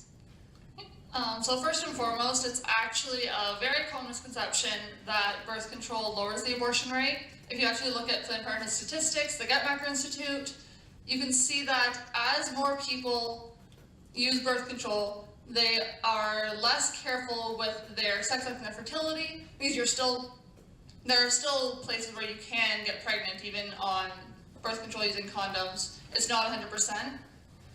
And this leads to a higher rate of abortion when you didn't anticipate becoming pregnant, you took active steps against becoming pregnant, and then you are pregnant. So while it can be an easy assumption to make that birth control lowers the rate, it actually raises the rate. And you can, as the Gut Macro Institute, it's not like it's a pro-life thing, it's Planned Parenthood's own research arm. Okay, yeah, I can, okay. I wouldn't agree to the fact that birth control in itself lowers the abortion rates. I would say birth control in congruence with sex education will definitely lower the rates. And I would love to see the statistics on whatever study you pulled on that, because most places that offer birth control and it's accessible often offer sexual education with it. And then also, I don't remember. So yeah, that's all I have to say. Is the question of accessibility, is the accessibility of birth control in question here? Because if I'm a guy, go to Shoppers Drug Mart, get a box of condoms for 25 bucks. I mean, granted, most guys in the college years, that won't last them a month. All right, a girl goes, what's the pill cost? 40 bucks, 50 bucks, 50 bucks a month? Which pill are we talking? There's several. So there's your monthly birth control, right? And that's, I want to say, depending on if you're insured or not, anywhere between $20 to $35, $40. And then you have the Plan B, which is another Yeah, that's 50 bucks or something. Yeah, That's about 45, 50 bucks. Yeah, that's about what you're looking at. again, so if But you know what? But if you're talking about the injection, I believe that's free now, thanks to Trudeau. But if you're looking at the IUD, which is something that they insert inside of you and it's good for up to 5 years, I think that is anywhere, if you're insured, 20 to like 200 bucks, something like that. Okay, so pretty much it is accessible, and for the most part, it is somewhat comparable in cost to male birth control. So I don't see why birth control, the pill, should be paid for by the government when, if I want birth control, I get a job, pay the 25 bucks, get a box of condoms. If I need more, I go and do that. If a girl wants birth control, then she gets a job, pays for it herself. Is that not more empowering to women to say they're going and paying for it themselves, rather than being given it to, well, you disagree, but why is it not? How is it empowering for women to pay for something? Well, being that the stigma for a long time is that men are expected to pay for everything, women are now going out, getting their own jobs, that's empowering. They're going and paying for their own things, which for a long time, women weren't really expected to do or required to do. So now that's something that's certainly more empowering. On the fact that men are still expected to pay for their own birth control, why is it expected that women should be given it as a handout? I'd find that more insulting if people were just giving it away, saying, oh, you need this, you need to have this, this is something you can't do without, and we're just going to give it to you. You don't have to work for it. I'm going to take this opportunity to jump in, and I love that one of the last few things you said there was that as a man or as someone, you don't like the idea of, you find it insulting, or you're insulted by the idea of like, others are expecting a handout, but you have to work and you have to pay for it yourself. And I just want to introduce an idea to everybody. We're talking right now about birth control. And really specifically, we were talking about the pill that women take to prevent pregnancy. However, birth control means a lot of different things. You mentioned a couple different variations of what we call the pill. There are other kinds of birth control. And there's one, for those of you who may be thinking like, oh, this guy, this male with all of his privilege is about to tell me about the pill and all this female-related birth control. No, I'm going to talk about male birth control for a second now. You brought up condoms. And even though you can go and pay for condoms, they are freely available at an assortment of public agencies. That's one form of male birth control. I'm going to talk about another one right now. For those of you who aren't familiar with the vasectomy, that's a surgical process that males can elect to have. It's designed to be permanent, to prevent, it's a form of birth control. Now, vasectomies are 100% covered by our public health care system. We're talking about an accessible, universal form of male birth control. Now, I want to identify the sexism that's at play right now because no one's talking about men and their accessibility to vasectomies. No. Our topic of conversation is women and their accessibility to forms of birth control and whether or not the government should or should not be paying for that. So instead of talking about these specifics, let's fundamentalize a little bit now. We're saying birth control, which is a form of medical treatment in a country, in a nation that has universal public health care. Why are we dissecting who gets what and how are we doing so? Well, in this conversation right now, we're doing so with an air of sexism. We're dissecting the needs of men and women based on their gender, based on their sex. Why are we doing that? Why aren't we looking at the group as a whole? We are human beings. Some of us have different needs than others. But if we change the conversation from a sexist one to perhaps an ageist one, young people, are they more inclined to have certain medical treatments than older ones? Or we can change it to a racial conversation. Are we saying that we're okay with our government only giving medical treatments of a certain nature to some races and not all races? Why aren't we doing this when we talk about the sexes? See, I get what you're saying. Yeah, vasectomy is covered by our healthcare. What's the hysterectomy? That's the female process? Yeah, it's the same thing as vasectomy. It's also covered by the healthcare system as well. My argument here is that it shouldn't be covered. This is your birth control, that's your own prerogative, that is your own responsibility. So you're saying if you break your leg, should you go pay for that surgery too? Because No, they do those- that in Detroit. Oh, I know, but the States also has, compared to Canada, a lot shorter wait times. Granted, their healthcare is not the best in terms of cost, but I really admire the differences between public and privatized healthcare, and that's a really good conversation to have, but it's not. oh yeah, it's not here, exactly, I agree. But coming back, the healthcare system that we have in Canada, okay, you need a heart transplant, you got it. You broke your leg, we'll take care of it, okay? But birth control, that is an individual responsibility. That should not be something that should be regulated, mandated, controlled by the government. Again, though, we're sexually subjugating right now. So you're saying heart transplants, okay? I spent my entire life eating butter, and I have high cholesterol. So now I need a heart transplant. That was my individual choice. I contributed to that. But you're distinguishing individual decisions based on sexuality. Again, this is sexism, and this is why we're talking about feminism right now, because we need it.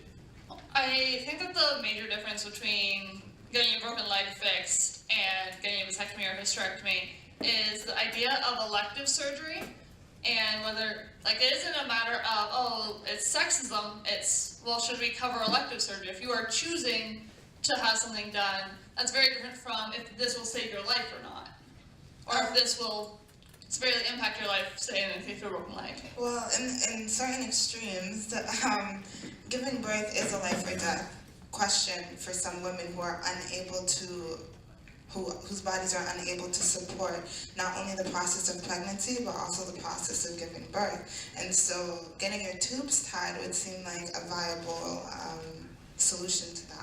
But my question to you was going to be, how long has men and women's vasectomy and hysterectomies been free and covered? Because I was very unaware about that.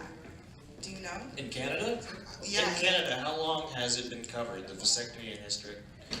I don't know how to pronounce it. If anyone knows, I'm not sure if you know the exact number. No. Maggie's on Google. Okay.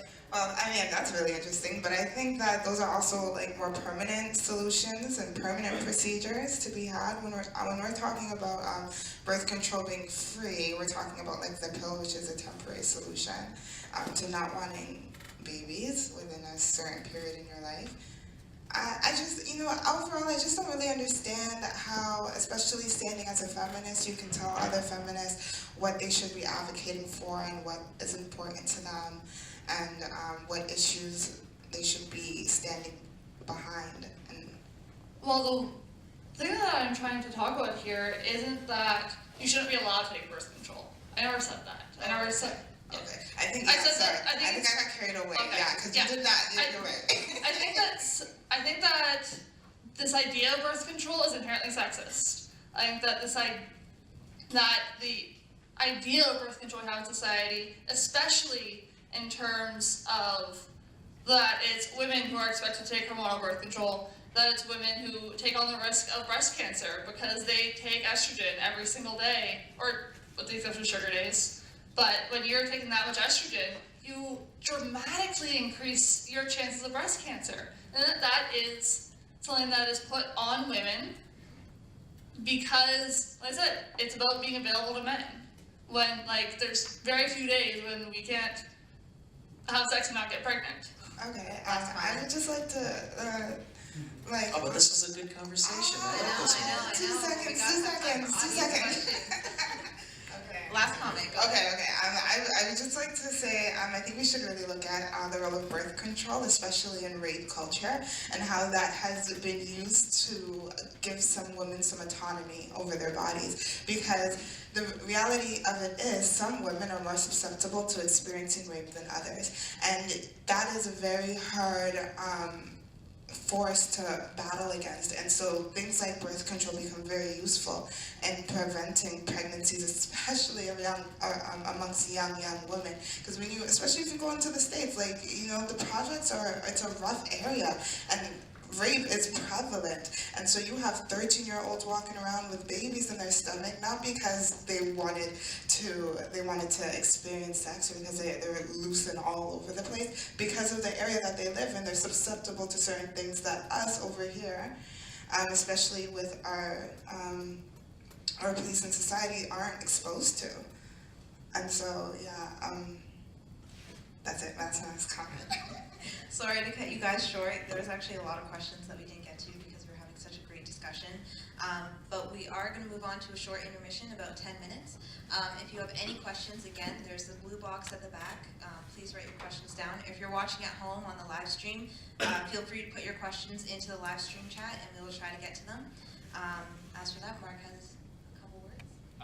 Yeah, no, I just wanted to talk about the questions in general, too. We had a high of 17 people watching the live stream, actually, which I think is pretty good for us. That's almost double the crowd that we have right now. So. Right, well, excellent job to our panelists, but there were some people in the discussion who were watching online on our Facebook page that posed some questions. I just asked that those questions be put back in after the intermission, just for the sake of efficiency. I can't go searching through the entire chat to find questions from the past about the issues that were in there, so put that back. And in regards to the question cards, when you put them in the box, it's going to be me who reads them out, not the person who wrote it on the card, just for the sake that I need to make sure that I can go through the questions to make sure they're both relevant and appropriate, right? And you can put more than one question in. You don't have to limit it to one per person. So, but other than that, yeah, it's a good time. Let's keep it going.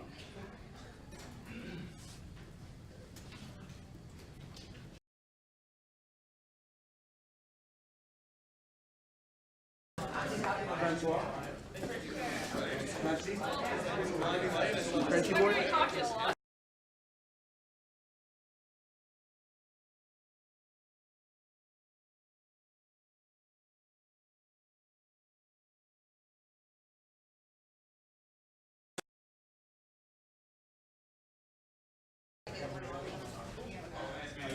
As many as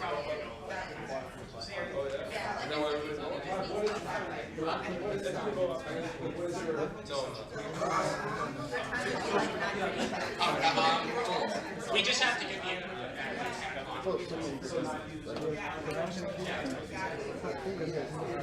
probably taking my ear.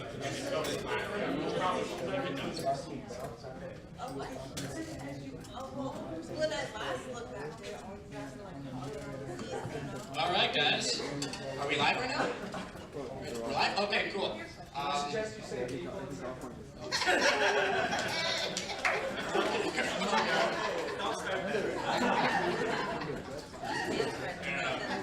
That was a Trudeau thing that people kind of commented. Okay. Wanted to mention. All right. So here's Morgan criticizes you on the right side of things. Oh, yeah, we got international press for that, which is interesting. Almost no press on that in Canada. Anyway, I'm going to do this in the format of for every 2 questions that was submitted by someone in the audience, I'm going to do 1 question that's submitted on the Facebook page. All right, question number 1. Should feminism be rebranded as equality or something else all-encompassing? Also, we have to limit response time to 1 minute. I didn't say that yet. And we'll just go in order from Anthony to Maggie, and you don't have to answer if you don't want to. Okay, so originally when I first started investigating feminism, and I'm not just talking about a couple weeks ago, I'm talking about years ago, I really did think it needed to be rebranded. I felt like, nope, feminism that distinctly is looking at women. It doesn't apply to men, and again, this is the stigma I've encountered over and over and over again. However, once I got to see feminism, I got to see sexism in adulthood and every day, all around us, more and more and more and more, I don't think it's the title that needs to be rebranded. I don't think we need to change what feminism is. It's perfect, just the way it is, especially if we can all agree on the definition. Again, advocacy of human rights on the basis of equality and equity of the sexes. So if we try and sort of squash that ignorance of people misunderstanding what feminism is, or applying the idea of womanism to every facet of feminism, and ignoring the fact that it can be really applied in all different situations, I really think feminism is fine. We just need to start applying it. I wouldn't say feminism is perfect, and I also don't think rebranding the name, I don't know, I'm a little insulted by that because I think rebranding the name takes away the essence of where it came from, right? Or like erasing the roots. Like, come on, feminism started with women, okay? And I don't want that to change. I don't want the picture of that to change. Now, I think the people who are avert from claiming the term feminism, I was even just saying this to him, that I can understand why some people wouldn't want to connect with the term feminism, you know, especially as a male, connecting with something inherently feminine doesn't really fit your needs. But I think when you look into feminism, you start to see how it can relate to you, and I think a lot of the aversion may come from ignorance and just lack of knowledge of what feminism is and what it's supposed to do. But I don't think rebranding it would be the solution. I think maybe increase in education around it. I mean, I agree with that. I don't think it's feminism that needs to be rebranded. In fact, feminism has been rebranded to include intersectional feminism, to include different waves of feminism. I don't think that's the issue. I think the issue is that you have this, you have people who don't agree on this term or the understanding of what feminism is. So, I mean, some feminists I would not count as feminists if their ideology intrinsically goes against what it means to be a feminist in liberation of, you know, a liberation of women or removing of oppression, exploitation. And then you have someone who calls themselves a feminist and then goes and bombs countries, God knows where. Hillary Clinton, for example, I would not call her a feminist, except she's taken as this token of feminism. So it's not feminism that needs to be rebranded, but who fits that mold. So, I mean, yeah, I mean, who fits the mold of feminism, pretty much. See, naturally, I would disagree with parts of what you guys said. I agree with you. It's already been rebranded, and so why the aversion to rebranding it again is such an issue, I don't understand. Being that it started with women, I agree, we should acknowledge that's the core of it, that's the roots, okay? But that is for women. Feminism is for women, all right? If you are trying to branch out and encompass racism and this oppression, this inequality, these issues, it's now turning into something more than what feminism was. Humanism, egalitarian, I don't know what terms that people have been throwing around lately, but to say feminism is still, like, from when it started, it still is the same thing now, that would be incorrect. It's already been rebranded to encompass these, so the name should change, in my opinion, to accurately represent everything that the movement is trying to encompass. Can I just rebuttal really quick? Is that okay? Do you want to go For the sake of efficiency, to get through. If we have time at the end, maybe we can do more of a discussion, but I want to get through questions. I don't think feminism needs to be rebranded. I've had a number of criticisms of intersectional feminism and that idea, and I think that is its own rebranding of feminism. And I think that someone could make the argument go into necessarily, but I could understand someone's argument if they said that intersectional feminism is its own thing separate from main ideas of feminism, and that they might not, like Doran is saying, that they might not actually fall under the same umbrella. Not because I'm saying that issues from women of color don't belong in feminism, I think they absolutely do, but in terms of their relation as a black woman, in comparison to, I think, sexism, which would be more about a woman who is black, if that makes sense. Next question. Most individuals identifying as feminists would agree that a lack of formal and advanced public education on women's life experiences contributes to sexism. What are ways, from your perspective, to improve education?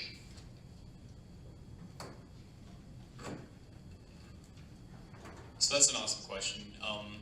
Again, the need for education is really to combat ignorance, and the need for feminism, again, is to combat sexism. So this is all about having conversations. I believe the most knowledge and experience I've ever attained from any resource in this world has been from other people, the people around us. Have so much to offer.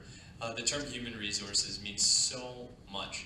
And so if we can, especially as feminists, take up that challenge, answer that call, to be that resource for others, to try and explain to them not only what feminism means, but what the need for it consists of, why we need feminism, the motivations behind that, I think are so important.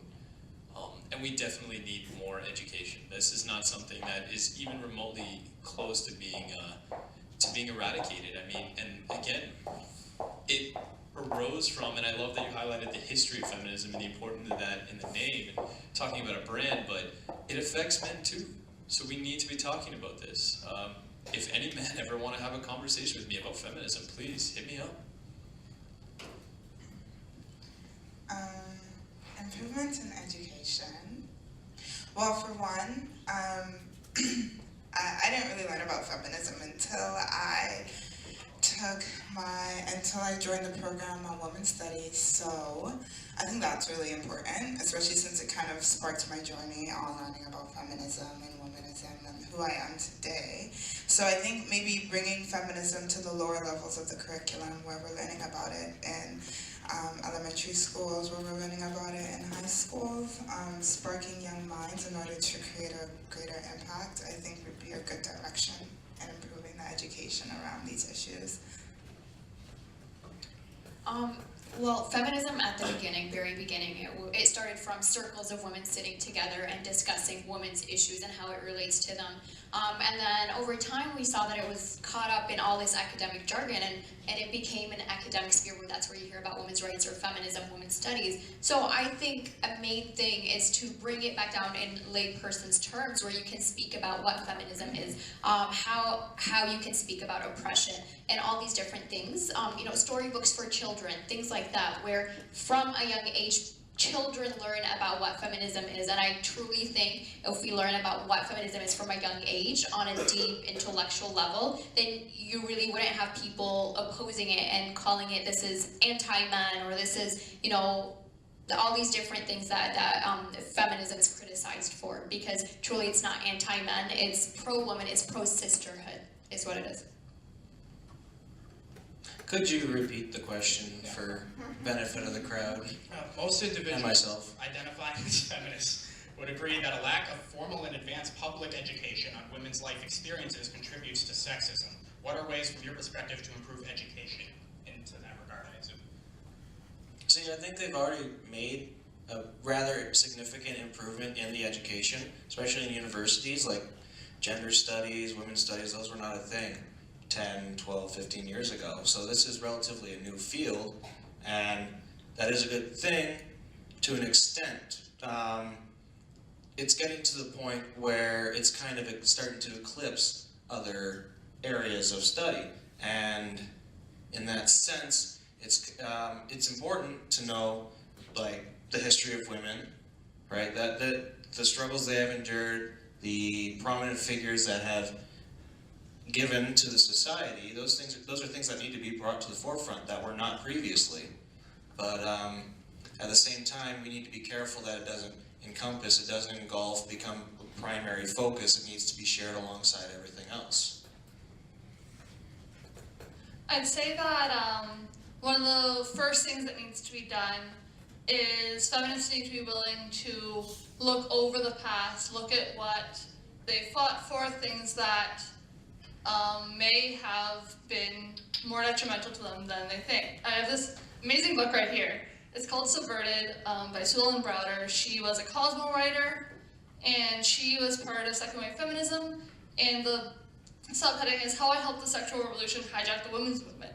And so there are a lot of things that we think of as women's rights that are actually extremely detrimental to women and have done more to harm women than to help them. So I think starting with analyzing ourselves, analyzing our beliefs, analyzing what we think of as feminism is the first start, because growing up, I pretty much always identified myself with various aspects of feminism, and my dad never understood, because he saw feminism as things that were inherently opposed to my religion and a lot of my other beliefs.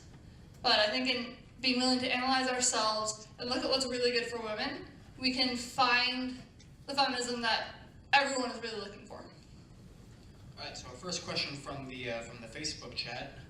While discussing men's rights movements, this question was directed specifically at Dorn, but I'm going to open it up to everybody who feels able to answer it. While discussing men's rights movements, you mentioned MGTOW. Do you agree with this movement's mission statement that men should avoid serious relationships and marriage with women to protect their sovereignty and freedom above all else? Do you want me to answer it first, since it was directed at me? Or? Yeah, sure. Yeah. Okay. See, I got a girlfriend, so I would disagree with that sentiment that men need to avoid women. It's kind of important to the human race that men and women do find a loving partner, that they have family and continue on. So I would agree with it. I would disagree with it in that sense. But MGTOW is not only about men staying away from women. It's one of the few, like MRAs, men's rights activists, they focus on men's issues, whereas feminism is commonly associated still, although the movement has moved to encompass everything, feminism is still associated with strictly women.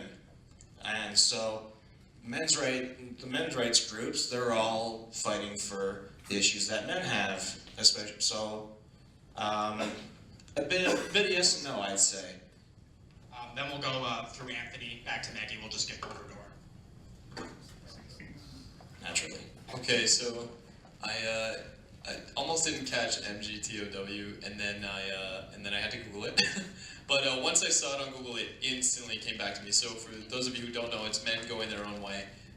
It's widely an online campaign and a movement, so to speak, online. Now, I believe associated with campaigns like this, there are some really genuine things at play. For example, men's rights. There are definitely conditions and situations that maybe favor women to the detriment of men. And I am by no means as a man going to ignore that. However, that does not outweigh or in any means is more important to the opposite, to what's happening to women right now. In favor of men to the detriment of those women. So in all honesty, where I see the need for activists and men's rights groups, I don't see how feminism ignores that. Feminism really is all-encompassing. So as men, we do have need to represent, and we do have need to be loud and to talk about our rights. Something like this, it almost seems, it has other alternative measures and motives behind it. I also see that there's a part of MGTOW that talks about cautioning men against serious romantic relationships with women, especially marriage. So as someone who identifies as a practicing Christian, I'm someone who puts a lot of stock in value in a marriage, and that's something that's integral to hopefully my life and those who agree with me. However, I do also recognize, I guess where this is coming from, is the idea of same-sex relationships, platonic relationships, the need for having friends of the same gender. Another word for this would be like fellowship.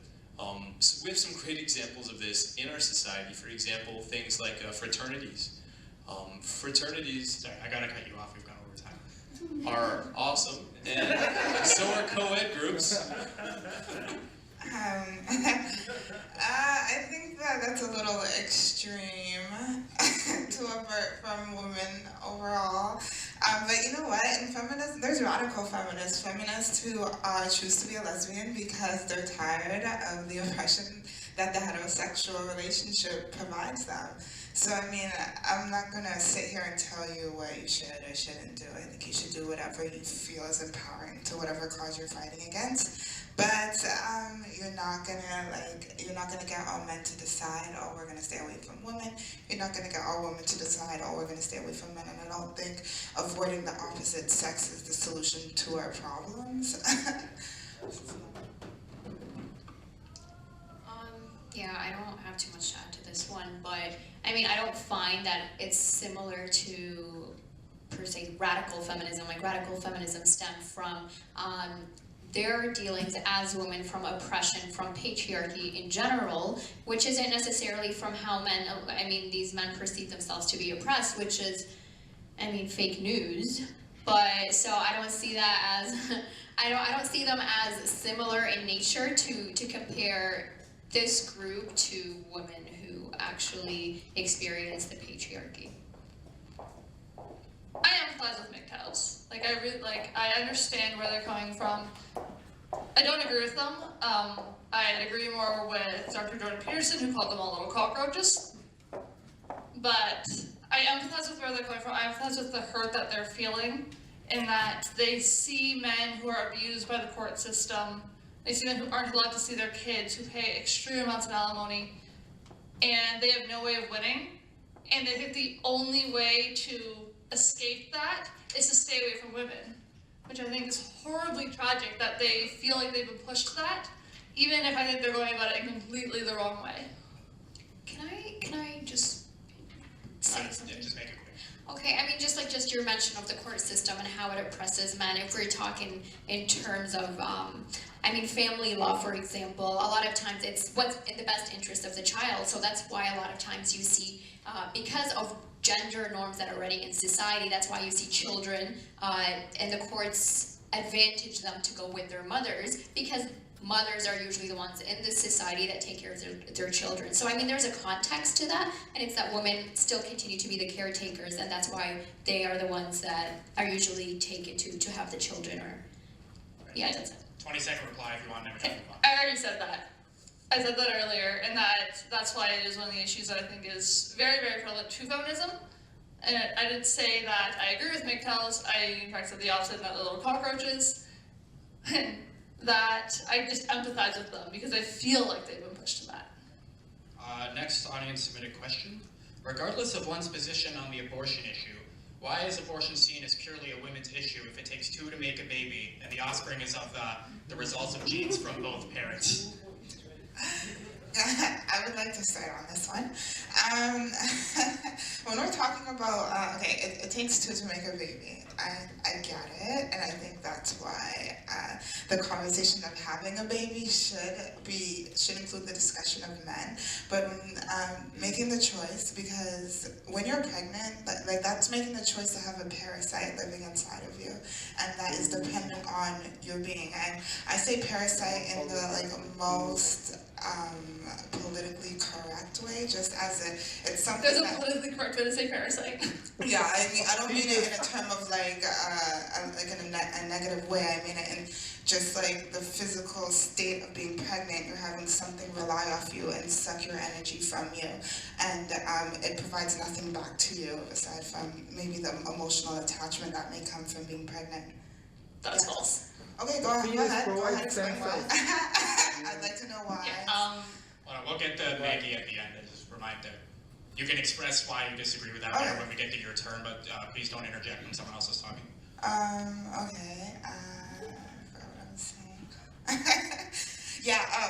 Why a decision of abortion should have the men's viewpoint. I think that it should have the men's viewpoint, but I don't think that they are the deciding factor, because it is not their body that is undergoing the process of pregnancy. I understand it takes two to make a baby, but it's the women's bodies that is going under that process. And oftentimes it's the women's bodies that's caring for these children once they're popped into the world. So that's my viewpoint. All right, I'll pass it to Anthony now. Okay, so as soon as you said the word abortion, the whole room, like, everybody straighten up. And then, like, some people who are very passionate about the subject, like, reach for the microphone. And so I want to address that this is a controversial topic, and it's one that I see has a great deal of sensitivity that it needs. So I'm not afraid to talk about abortion, but I want to respect how sensitive a topic it is for everyone. Now, when we're talking about abortion, again, I want to bring it back to the conversation of freedom, rights, and accessibility, especially to medical treatments and procedures. Now, we, again, have this awesome opportunity of different perspectives at this table. And that's a beautiful part of living in a country and in a nation that respects freedom, especially of like speech and religious practice, but also that we're here talking and embracing that idea right now. So despite, or regardless, I should say, regardless of what your opinion is, if you're pro-life or if you're pro-choice, or to what degree you think men should have a say over a part of a woman's body, regardless of what your opinion is, I want to bring it back to this idea of, from policy, from legislature, what position do we have as a nation, and even does our government have, to govern over people's bodies and take away these inherent rights and freedoms that everyone should and does deserve? Men, for example, when we enter into a relationship, and eventually either it goes to a common law relationship or to a marriage. Women, in most cases, are entitled to 50% of our like equitable earnings, or our cash, our liquid, our capital, our holdings, however you want to define that. But I mean, if you want to start talking about biology, I mean, if you're saying men are entitled, sorry, talk to me I'm later. not picking on Anthony, I promise. It's okay. I totally am picking on Anthony. Oh, sorry. I'm sorry. Just a number. Well, I don't believe that sleeping with a woman entitles you to make a decision about her ability to have an abortion or not. Like, I mean, and especially within the scope of her being able to have an abortion within the time, like the time frame that she's able to have an abortion. Women's rights or reproductive rights are fundamentally tied to women's rights in general and being able to function within society. So limiting that and kind of taking ownership or removing that ownership from her intrinsically limits the way that she's able to function within society. And if I can just add, the fact that we're talking about abortion and why it's such a major issue to talk about is really because that's the main issue that certain class or privileged classes of women made an issue, and how it tied to them, where there is so much more to reproductive rights than just abortion, or making like pro-choice and whatnot. And you know, it's about the fact that women, like eugenics were enforced on women, hysterectomies, dealing with the system, forced cesareans, like all these different things relate to reproductive rights, except we only talk about a very marginal issue, which does affect women, but it's not the whole issue when talking about reproductive rights. So, as Anthony said, this is a very controversial topic, and as always, there are going to be different views. Case in point, I am against abortion to an extent. I support it in terms of when it's life-threatening, if the baby is going to cause the mother to lose her life. In that case, I support that entirely. However, it is a choice and it is a child. In that sense, whether you consider it a parasite or a human life, I'm not taking away, not saying that you don't think it's a human life, I just find parasite to be a very wrong term to use to describe it.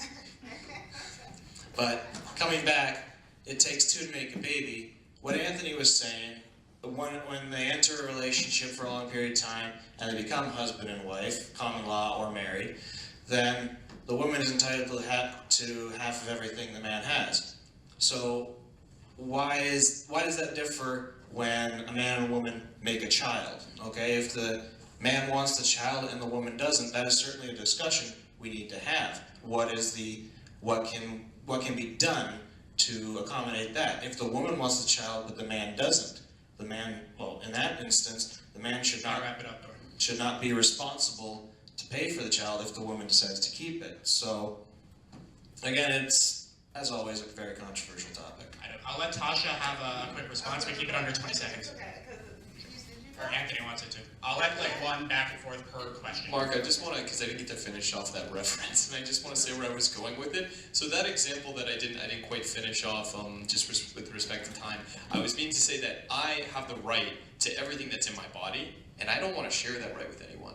And so that's what I was getting at. Even though I do, after a common law or a matrimony of some sort, I do have to share perhaps my earnings and my money, I don't want to share what's inside me, and I don't think that's a right that I'm willing to sacrifice, so why are we expecting that of the other sex? It's, again, a very sexist ideal, and I'm trying to go pro-feminism with this concept, and that's all I was getting at with that. We'll keep it at that for like the back and forth, but obviously we'll let Maggie go. Okay, speed round. So, first of all, you talk about how you need to be able to get abortion in a certain period of time. That's patently false in Canada. Slow. You need to understand. Then can I have extra time then? If I'm talking 4-on-1?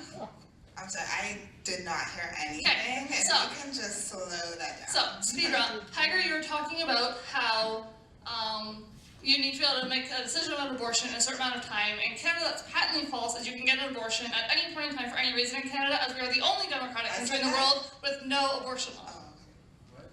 With no Canada is the only democratic country in the world with no abortion law, and as of North Korea creating one, we are one of 2 countries in the world with no abortion law, the other being China. So we are not an company, and that is patently false to say that women have anything less than the 9 months before birth to choose an abortion. Okay. I apologize, but we'll have to leave it at that. I didn't even get to answer the question. I said 4-on-1. Everyone else got to talk about their issue. Okay, but so to answer the 30 question, seconds. I think it completely misses the point. It's not about whether men and women make a baby. It's what Anthony said at the beginning. It's about a matter of human rights. Is that men don't have an opinion on abortion because they help make a baby. They have an opinion on abortion because it's a matter of not killing babies. And that's a human rights issue. Okay, I apologize. We have to leave it at that. We have to go on. What about the Instagram model who chooses to leverage and monetize her sexuality for personal advancement? Is that not an exercise of choice in a free, self-determining society? What is that question even? What are they asking? They're abusing. What is It's trying to Instagram? say, is it liberating for a woman who chooses of her own accord to go and to sexualize herself for career purposes? That's her choice. 100%, that's her choice. If you want to go on Instagram and that's how you want to make money and your self-exploitation, do what you gotta do. I think the issue is like we're always telling people what they need to do in order to be respected or what you need to do in order to be a feminist. Like you're missing the ballpark. Like the whole point is being able to be you and be you in all its totality and encompass what it means to be you. And all these ideas of, oh, do you think it's okay for XYZ to do this and that? It doesn't matter. If it's not affecting you as an individual and it puts you at no immediate risk, then why does it concern you? And why is it an issue for people to do what they would like to do with their lives? I'm just going to add on to that quickly, I hope that's okay. #MeToo is what I thought of instantly. So we're talking about a very specific instance of a woman sexualizing herself. I mean, all of a sudden I'm like, okay, we already distinguished gender and sex. Super sexist comment. But like, men do it too. If you're friends with me on Snapchat, you know I take pictures of my beard all the time. And so, I mean, that's the other side of the spectrum, but it's no different. It's something that serves to help me be prideful in who I am and help me build confidence in my identity and my image. Why are we body shaming, be it for covering up or for not covering up? Like you said, it was a really excellent point. Whatever you can do to make yourself happy and to live and have the right to do whatever you like, as long as it's not infringing on the rights of others or hateful, you do it. You wave your flag high in the air and you do you. In the question, it made the point that is that not an exercise of choice, right? I think it was connotating that a woman doing that is a good thing, not a bad thing. Oh, okay. It makes you happy. That's what's worth Okay. Okay, so I would say yes, it's an exercise of choice and do whatever you'd like to do, but my issue with that is, or my issue is with lifestyle feminism, is that you can incorporate feminism in whatever lifestyle that you are living already. You can be a Trump supporting feminist, you can be a liberal feminist, you can be, and it's kind of like the idea that you can incorporate whatever choices you want into feminism and keep it as is without questioning the status quo, which I don't agree with. Yes, it's your choice, do whatever you want to do, but it is not questioning the status quo. It is not fighting the status quo. And I get a lot of us, we have to live within the status quo and do what we gotta do, if whatever it may be. But it's not really going, I wouldn't call it feminism. I wouldn't call that empowerment. I'm just distracted by Anthony's beard now. But in all seriousness, for someone, male or female, to go out and do that, that's their choice, that's their prerogative, and go for it, that's what you can do. But I think the point of the question is saying that feminism is arguing against the traditional view of beauty for men and women, and then people are going and doing this, and that's their choice. So I think what they're asking is that something that feminism agrees with or disagrees with, because you're using what is perceived as, what everyone prefers, the traditional beauty standards of society. So, which is something feminism is currently trying to change, or they argue against. So, is that their choice, or is that something that is against feminism? I think that's how I'm taking it. I think this kind of brings us back to the discussion we had earlier in regards to hijab. Not that it's directly related, but in the sense that it's not inherently one or the other. If we look at things like selling partially naked pictures of yourself, or sex work, or porn, those are things that, while a woman may absolutely freely choose to do that, we need to consider if everyone doing that is actually freely making that choice. Because if you only have one choice, you really don't have any. Blair White is a fairly well-known trans YouTuber, and she had a really interesting video about how a lot of trans women feel like they have to go into prostitution to pay for surgeries. And how she had one night where she met up with a man, and she couldn't do it, and she felt like she failed. And all her friends told her that she failed at what trans women are expected to do. And I think that's where this idea of choice comes in. Because, like I said, if you only have one choice, you really don't have any. And if you feel that there's all this pressure to make that choice, then that's the problem. All right, before we continue, can we just give a round of applause for Anthony's beard, please? It's gorgeous, man. All right, so next question from the Facebook group. This one's directed at Maggie, but again, I'm going to open it up to everybody. How do you suggest we go about constructing the society in which abortion is not seen as a necessity by some, if we oppose every single policy that is proven to make society more friendly towards mothers and that protects life after it exists outside the womb? I don't like government. I think that government is inherently wasteful, it doesn't do things well, it does things poorly, and it just hurts people who tries to help more than anything. So there's this false idea that in order to be pro-life, you need to be in favor of all these liberal ideas. And that's just wrong, because I could be in favor of maternity leave without saying the government needs to force maternity leave. I can be in favor of charity without saying the government needs to force charity. Because I think that, one, private institutions do it a hell of a lot better, and two, I don't need to support the government taking money from people when I believe that we are full and capable of supporting our societies without force. All right, we have keep the response under 30 seconds, that's all. Yes. Hello. Okay, so just a little reply to that. You know, the fact that you are pro-life, but you don't believe that government has to have a say or has no say in terms of things like that, I mean, that totally keeps out of the question, or takes out of the equation people who don't have the means to support themselves. You're talking about women who have access because they have the ability to pay and to get to these private institutions when there are people who don't have access to these things, whether it be reproductive rights to have like birth control, abortions, all these things. Institutions and the institutions in place, government plays a role in subsidizing or making it accessible to people who don't have the means. All right, quick response from Maggie, and then we'll just go for Well, I hate this phrase, that's in your opinion. I just said that there can be an accessibility issue, but if we look at crisis pregnancy centers, they outnumber Planned Parenthoods like 20 to 1. And those are ones that don't perform abortions. You will find a lot of places that want to help women, and they're now being called fake clinics because they don't provide abortions, and that's just really quite insulting. But there's this whole idea that we need the government to do things for us, when we really don't, and we're better off without it. All right, we'll go. You can respond, I'm sure, on your own time, but we'll go through Anthony to Royelle.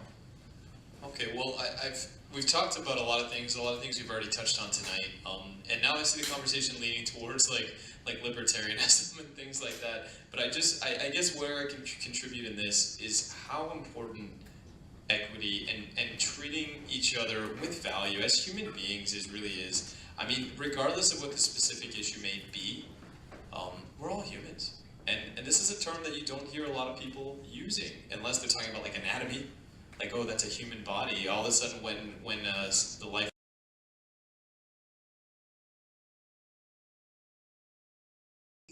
provide individuals with the autonomy to make the decision. And the decision is what is an issue for me. It's why does anyone feel the need to, because on their personal belief system, impose them on someone else and say that this should not be accessible to you because of what I believe? Like, I don't know, that kind of just doesn't make sense to me. And then you said that the private institutions of abortion are better. I would have to argue Of charity. Private institutions of charity. I think that's even worse, because once you go into charity, it's not as regulated as when it's provided by the government in terms of safety. And number two, prices skyrocket. And it's not as accessible when it's private as well. You know, if you have two people in a city who can perform abortions, I mean, that creates a very long wait list for women who are going through that experience, making it very inaccessible. And that's something that would be faced and is being faced in areas that replicate that. I think you completely missed the question. 20 seconds. Yeah, I just want to clarify the question, not make my own point here. The question was a criticism of me because she knows that I'm right-wing, and she knows that I don't support abortion. So the question isn't, I think that abortion should be done privately. I don't think abortion should be done at all.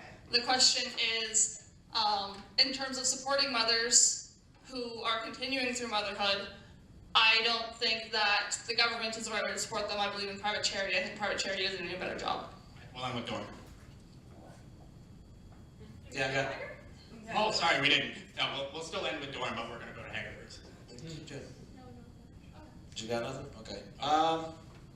Could you repeat the question? Because everybody jumping back and forth, I'm getting confused here. Okay. Naturally. I gotta scroll through one second. How do we suggest we go about constructing this society in which abortion is not seen as a necessity by some if we oppose every single policy that has been proven to make society more friendly towards mothers or to protect life after it exists outside the womb? Oh, That's a so bit of was an that your essay question question. was criticizing me directly for being pro-life? Yeah, That's this what I'm saying. directly gave to Maggie, but I think it's relevant for everybody to talk about. Okay. Well, again, I'm pro-life to an extent, right? I believe it's that abortion should be used when necessary, when it is important to protect the mother's life. So, I don't see abortion as a necessity for anyone. Like, if the woman wants to get it or if the man wants the woman to get it, I don't see it as a necessity to the human race. It's not something that should be given to them. It's a big decision to take a life, whether you consider it still in the womb, not coherent, not cohesive. I'm trying to figure out what the word here is. They're not sentient, and that's still a life, regardless if they're not aware of it or not. That is still a life you are choosing to take. That is something that should not be a decision so easily made. I'm gonna break my own rules and pull another one from the chat, because why not? What are your opinions on negative versus positive rights for women? From the theory that negative rights involve a person being left alone to pursue their goals without interference, while positive rights involves the freedom of one group to do as it pleases to another group. Some argue that women will only ever get negative rights, like in the Charter, while men will still have positive liberties from the patriarchy. So how about we shorten the questions, because I got lost easily. It's talking about a specific theory here that I'll admit I'm not familiar with. Okay, so negative versus positive rights for women, whereas negative rights are basically being people left alone with no barriers to pursue whatever they want. Positive theory involves one group being able to do as it pleases to some extent to another. So I assume that means that, under positive theory, under the patriarchy, women would have more barriers to pursuing the goals that they want to pursue than a man would. Right. That's what I take from this. If I get it wrong, if you're still watching, then put that in the chat, please, because that's my interpretation of the question. I hope I didn't get that wrong. Yeah, go ahead. Okay. In the question, it's saying negative ones are the person being left alone, specifically the woman being left alone to take care of her issues. I don't exactly see that as a negative. That is their own prerogative, their decision. To say that they need to be, that their hand needs to be held the entire time, I find that is more detrimental. And like, honestly, making abortion accessible, again, I'm not. Well, this wasn't specifically regarding abortion. Okay, it's just rights in general. Okay, but in terms of abortion, because it always comes back to that, I'm against it, but it's not my decision whether you can get it or not, right? I support, if a woman wants to get it, that is her decision. I can't control that, right? But at the same time, I disagree with it. So the idea that the government has to make it accessible, that as being a positive, me personally, I would disagree, if everybody's following what I'm saying here. Sure, we'll go to Maggie and we'll end with Hagar this time, because why not? Okay. So, the question talks about positive and negative rights. And negative rights are something like you have the right to mobility.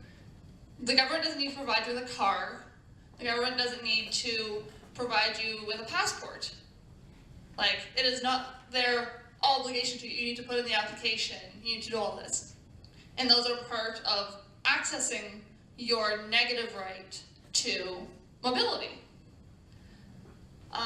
A positive right would state that it is someone's job, be it a doctor, a lawyer, a politician, to provide this for you. And so I don't think that there is anything that men are inherently people are being forced to provide for men that they aren't being forced to provide for women. Men might have more privileges, but not rights. I think that in modern society, we have a huge conflation between the two. I will go to you, Anthony. No, to be honest, this is something where I really can't contribute any additional. I think we've had some really excellent answers, and if anything, if you're looking for more, this is one where I really would pass it on to the women here at the table. Their voice is the one that needs to be heard about this. Yeah, I think, I really agree with what Maggie said, if I understood it correctly. So I'm surprised. But yeah, I don't know. This is more of an ideological question, right? This isn't like a question of what we're actually, what we experience. So I'm gonna pass on this. And Hagar, well, I'm with you then. All right, so if I understand this, and from the example that Maggie gave, is that the government creates roads and you are responsible for your own mobility. But say, for example, you have people with different abilities, so who are not able to access the main roads, right? So anyone could take the road if they wanted to, but someone with a disability might not be able to. So a positive right would be actually acting to create better circumstances for these people, which I understand it to be more about equity versus equality. So equality would be just, everyone is on the same footing, whereas in society, people aren't actually on the same footing. So equity would be giving a little bit more of a push for a group of people to help them be equitable or on the same ground. We have a quick record for it? Yeah, that's fine. That's what I talking about the privileges, is that that's not a right. To say it's a right means, like, if you have a right to a passport, that's not right, because that's a negative right. But if you have a positive right to something, if you have a positive right to a passport, that means that without doing an application, you can force someone to make it for you. And that's a lot of positive rights.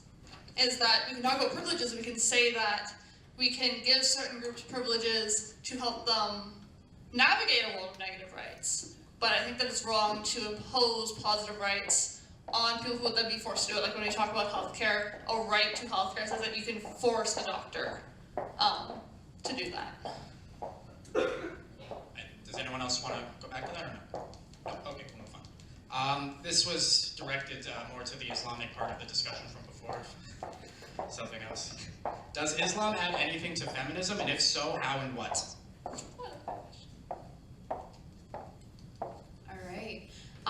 Does Islam add anything to feminism? Well, I think it brings a different perspective. So, I mean, there is Muslim women's issues that Muslim women face. So, feminism in its entirety can address some of these issues, whether that concern Muslim women. And I mean, I don't necessarily know how to answer that question. Does Islam add anything to feminism? I mean, I bring my perspective as a Muslim woman, and that adds to the conversation of how to address Muslim women. And I think that's what it brings to the conversation. We'll go to Dorn.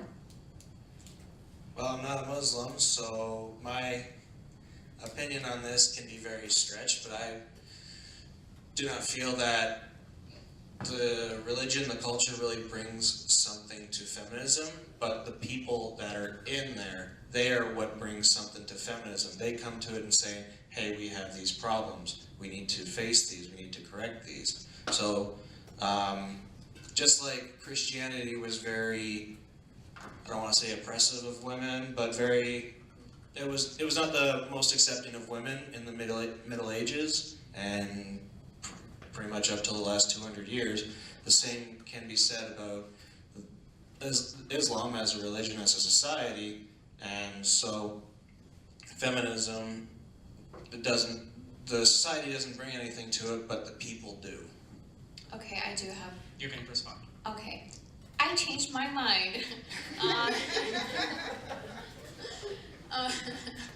So, I mean, the Muslim perspective, there's obviously different perspectives. I don't speak for Islam as a whole, but in different perspectives, in the role of hijab, I see that having a positive impact on what it brings to feminism, in that it gives ownership to women of how they want to be viewed, and not being wanting to be objectified. So it just gives a personal ownership of how I want to walk into society. I see a positive step in giving women financial independence that comes from, like, within a marriage construct. Women have the financial independence to keep their own money that they make to themselves, and if they do contribute it to the household, it is considered charity. So in that sense, I find it takes into consideration the construct of society, which continues to be patriarchal. I mean, I would not say that it's oppressive of women. I think people narrate Islam to be oppressive of women, and that's definitely there. But I wouldn't agree with you in your statement that you made earlier. If Doran wants to give a quick response, we'll do that. If not, we'll go to Maggie. Well, I'm just saying I wouldn't say it's as prevalent as it was, but most religions, Christianity, Islam being the forefront, they're very patriarchal societies. So as a result, they would have an oppressive stance on women. So that was my point. Right, I think Anthony wants to chime in quickly too. This will be the last back and forth. Yeah, this is going to be quick. I just I want to identify. So there is oppression. Oppression is real, and let's not question that for even a second. And I would even be willing to say that there are individuals who we know as, or who identify as Christian, or are individuals who we know as, who identify as Islamic. However, if these are individuals that we're saying have been or are oppressive, I think that by no means merits accusing an entire faith base of oppressing, especially sexually in the context that we're doing. So the one thing that you said, Doran, that about Christianity, especially in its roots being oppressive to women, I do disagree with that as well. Not to say there was an oppression at the time, and not to say that there may be people. No one is perfect by any means, and I won't hold anyone's faith against them for that. However, I gotta disagree with you on that one. All right, we'll go to Maggie, we'll end with Tasha, and then we'll go to the next question. So even before Doran and Anthony brought it up, I was going to ask Hagar if she'd mind if I kind of took her question and brought my own faith into it, because that's what I can talk to, and I can't really talk about Islam. Would you be all right with bringing Christianity into it, or would you prefer it to stay Islamic? I mean, are you comparing both Christianity? No, not comparing, just I can't speak to Islam and it's... If the whole panel is comfortable doing a separate question about what Christianity brings to Islam, we can do that too, rather than just having a sect of this one. You mean feminism? Yeah, what did I say? Did I say what Christianity brings to Islam? Yeah.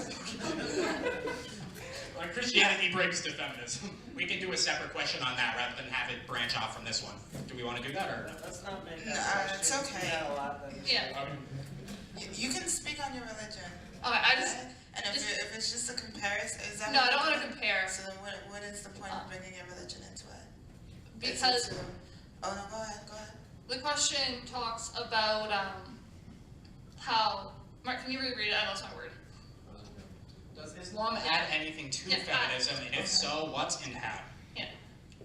So, I don't want to bring my religion to compare. I would like to bring my religion in because I feel like there are a lot of similarities between Islam and Christianity. I think in talking about Christianity, we can talk about some of the ways that things that are seen as oppressive actually aren't. That's something that I can't speak about from a Muslim perspective, but I can speak about from a Christian perspective.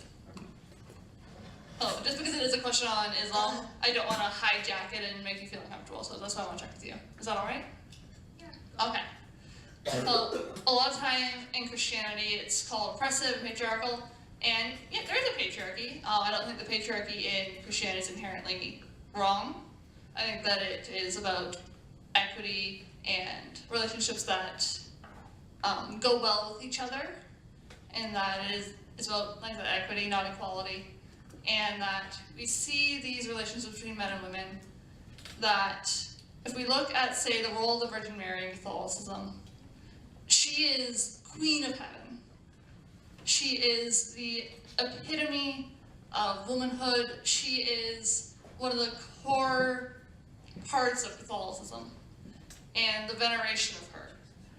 And when we say that Catholics or Christians or religious people hate women, I think that that's ignoring very, very prevalent parts of those religions, that just because women aren't the same as men and aren't expected to have the same roles as men, that they are somehow lesser or hated, because we can see in saints such as St. Catherine of Alexandria, St. Joan of Arc, or the Virgin Mary, that women are beloved and just different.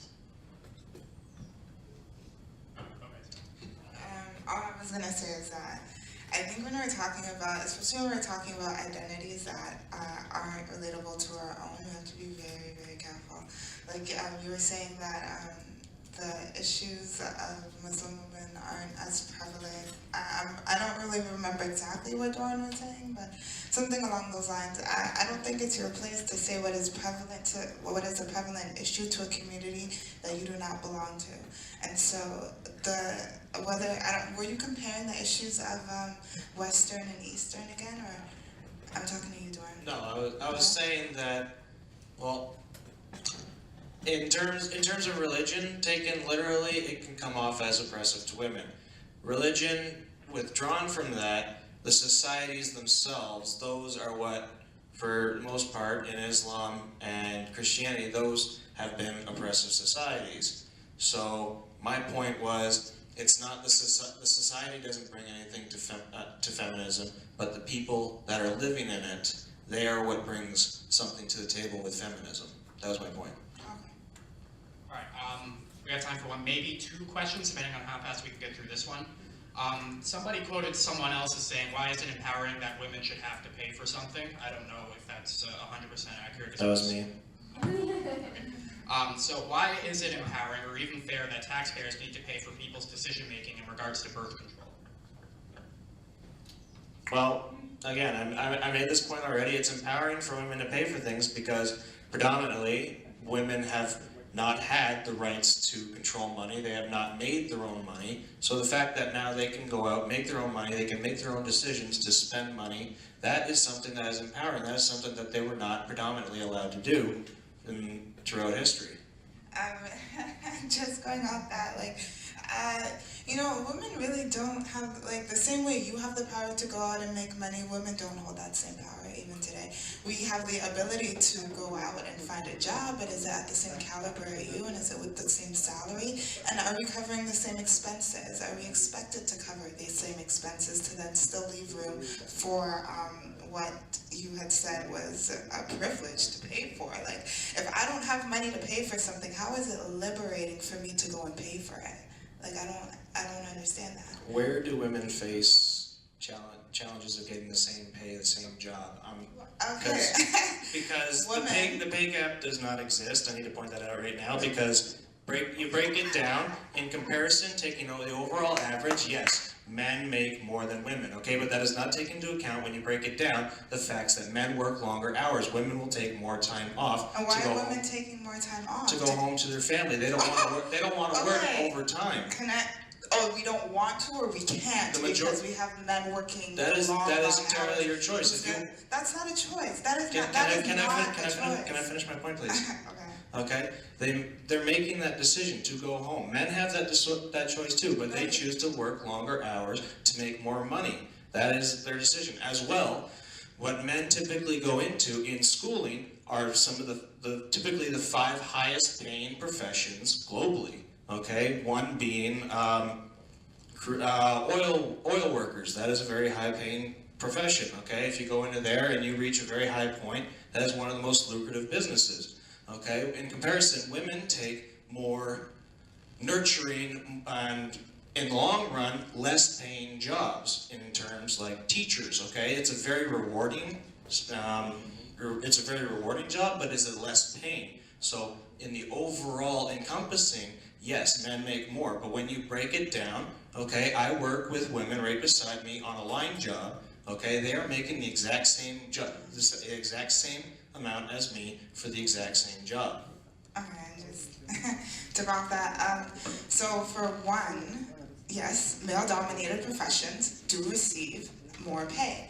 Now, when looking at, like you said, oil, right? Like the digging up of oil. If you and I went into a job interview, tell me which one of us would get the job with the same qualifications. You can't tell me, and this is not even like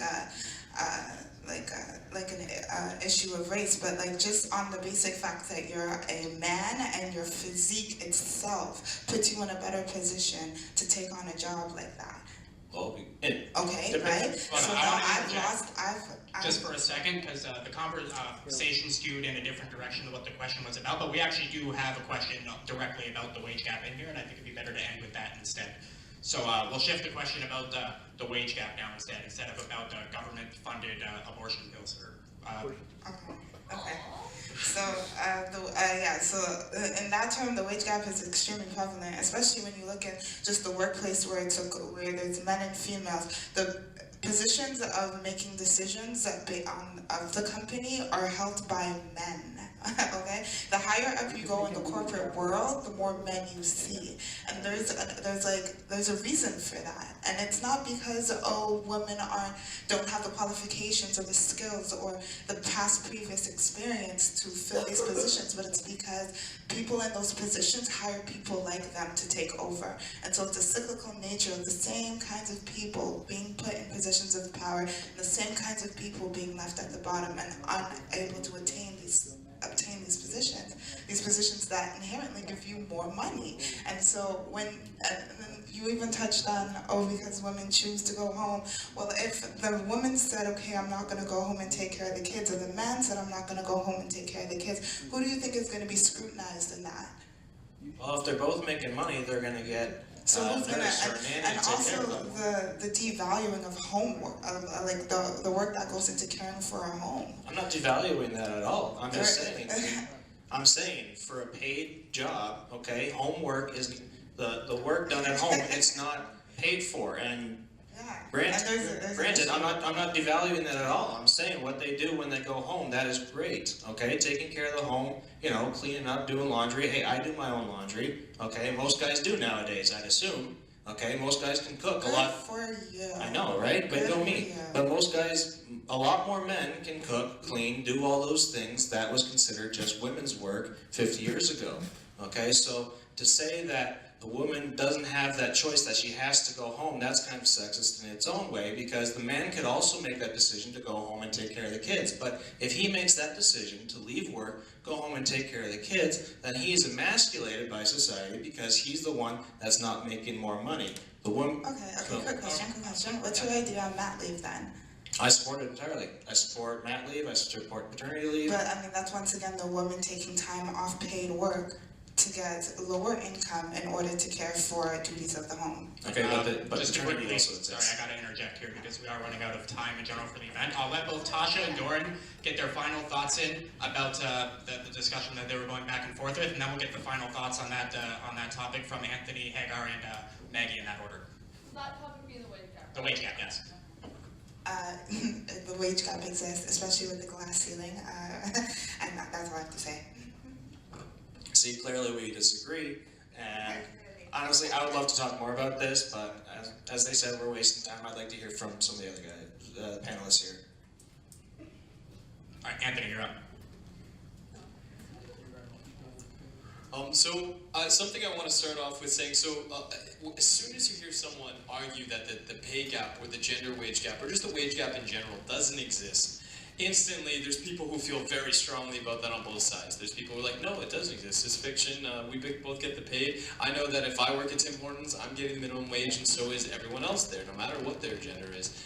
And so I think it's really important to actually define what the wage gap means. And the wage gap isn't just referring, it does include equal pay for equal work, and that's literally talking about the context of the exact same jobs, exact same responsibilities and job descriptions. However, it also refers to the likelihood of women to be hired in male-dominated jobs and the likelihood of men to be hired in female-dominated jobs. They do exist. Examples of both being teaching, nursing, and on the opposite hand, we have doctors and lawyers. It exists, and it is extremely prevalent sexism in the workplace. Now, attached to that conversation about the wage gap, I think even more important is just talking about gender roles.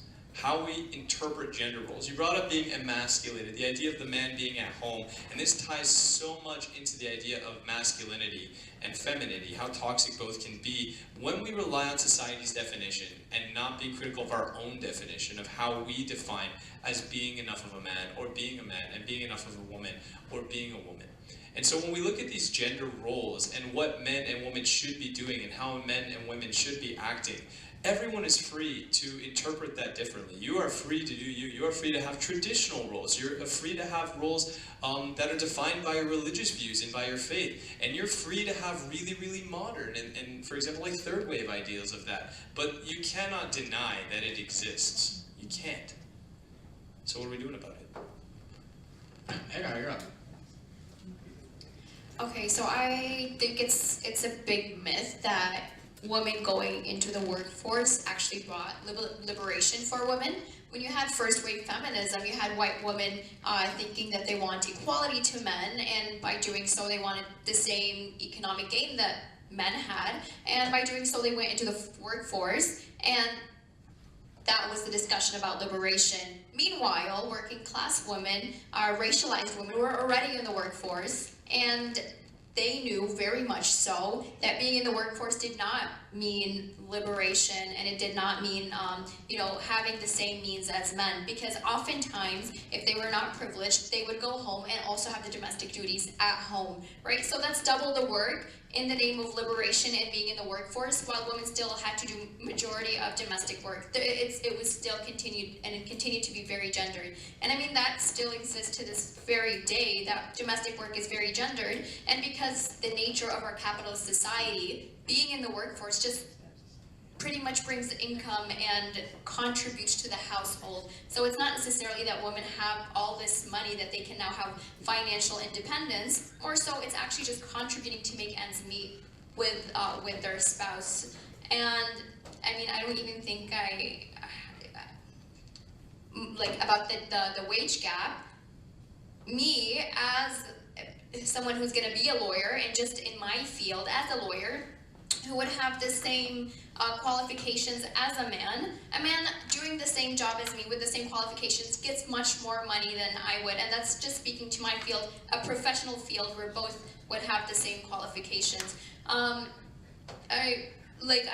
don't know what more I can say to this that would convince you. Well, I mean, I haven't said much, but the wage gap does exist, and there is statistical evidence to show that there is a wage gap. Right, and finally, Maggie. I think that you are both, you as in a general view of society, are both right and wrong in saying that the wage gap exists and doesn't exist. Because I think that it's a lot more complicated than it's portrayed to be. Like Doran says that on average, people do make equal pay for equal work. Like Heiger said, in jobs where negotiating is key in your salary, men tend to make more. But I feel like that's less of an issue of sexism and paying more money to people who are like you, and more of a, because of gender roles, women are less likely to repeatedly ask for a raise, whereas men are more likely to. And that comes down to views of women and views of men, and you can talk about that as an issue, but I don't think it's a pure sexism issue. It's in terms of hiring and what you choose to pay people, it's more of an issue of a man, on average, is more likely to ask for a raise, and a higher raise at that, than a woman in the same field is. Okay, cool. So I'm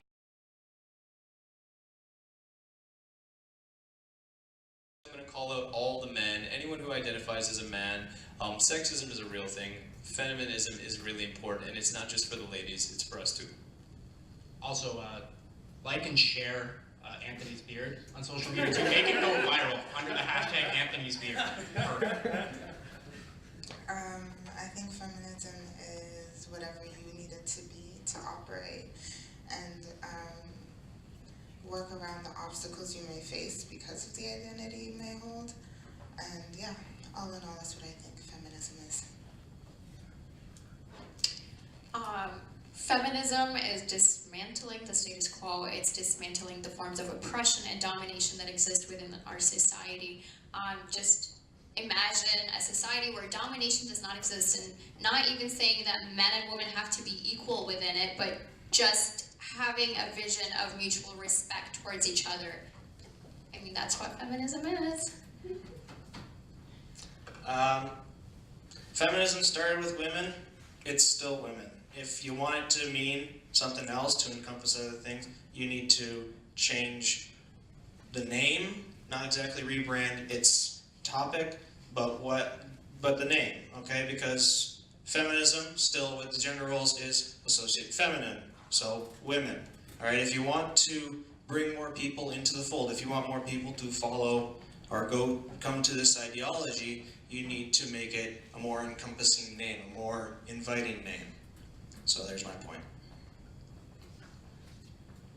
So I've said a lot, but I think that feminism is about women, as it should be. I don't want us to water down feminism. I think that Black women's issues should be in feminism, that Muslim women's issues should be in feminism, queer women's issues should be in feminism, but in that they are all women's issues, that they all relate to women's issues, and they tend to all come from a general source of how society views women. I think once you branch out from that, you're taking away from feminism. I think we should be involved in multiple movements. Like, I don't think it's fair to the idea of feminism to lump everything together, even though that we see our own identities in it. I think that with feminism, we need to keep that idea that it's about women's issues and the roots of women's issues, and to not take that and to put that oppression onto men, onto unborn children, or onto people of color. Okay, thank you very much. If you'll recall, at the beginning I gave a monologue where I asked everybody in the room to put away any malice or bias that they may have on, sometimes controversial and very diverse topic. And for the most part, I think we were all able to do that to a very, very good extent. So I think we all deserve a round of applause, first of all. And just to reiterate, I personally thank you to everyone who came out, everyone who submitted questions, to our panelists who agreed to come out and express their own unique views on the topic. The people that are watching on our stream, thank you very much for tuning in. And thank you to, where's Dee Cover? There she is, right there. I'm the president of the club, but the mastermind behind this event was Dee, not me. So give Dee a round of applause. We have Khaled back there, who's been working the camera for the whole event, so thank you, Khaled. And then we have Francis over there who brought that, look at that bulky PC that he brought in, that's his. He brought that just so we could stream the event in super high quality for us, and was monitoring the whole thing. He was the one sending me the questions from the audience up here too, so thank you, Francis. And last but definitely not least, thank you to Anthony's beard for being perfect in every way.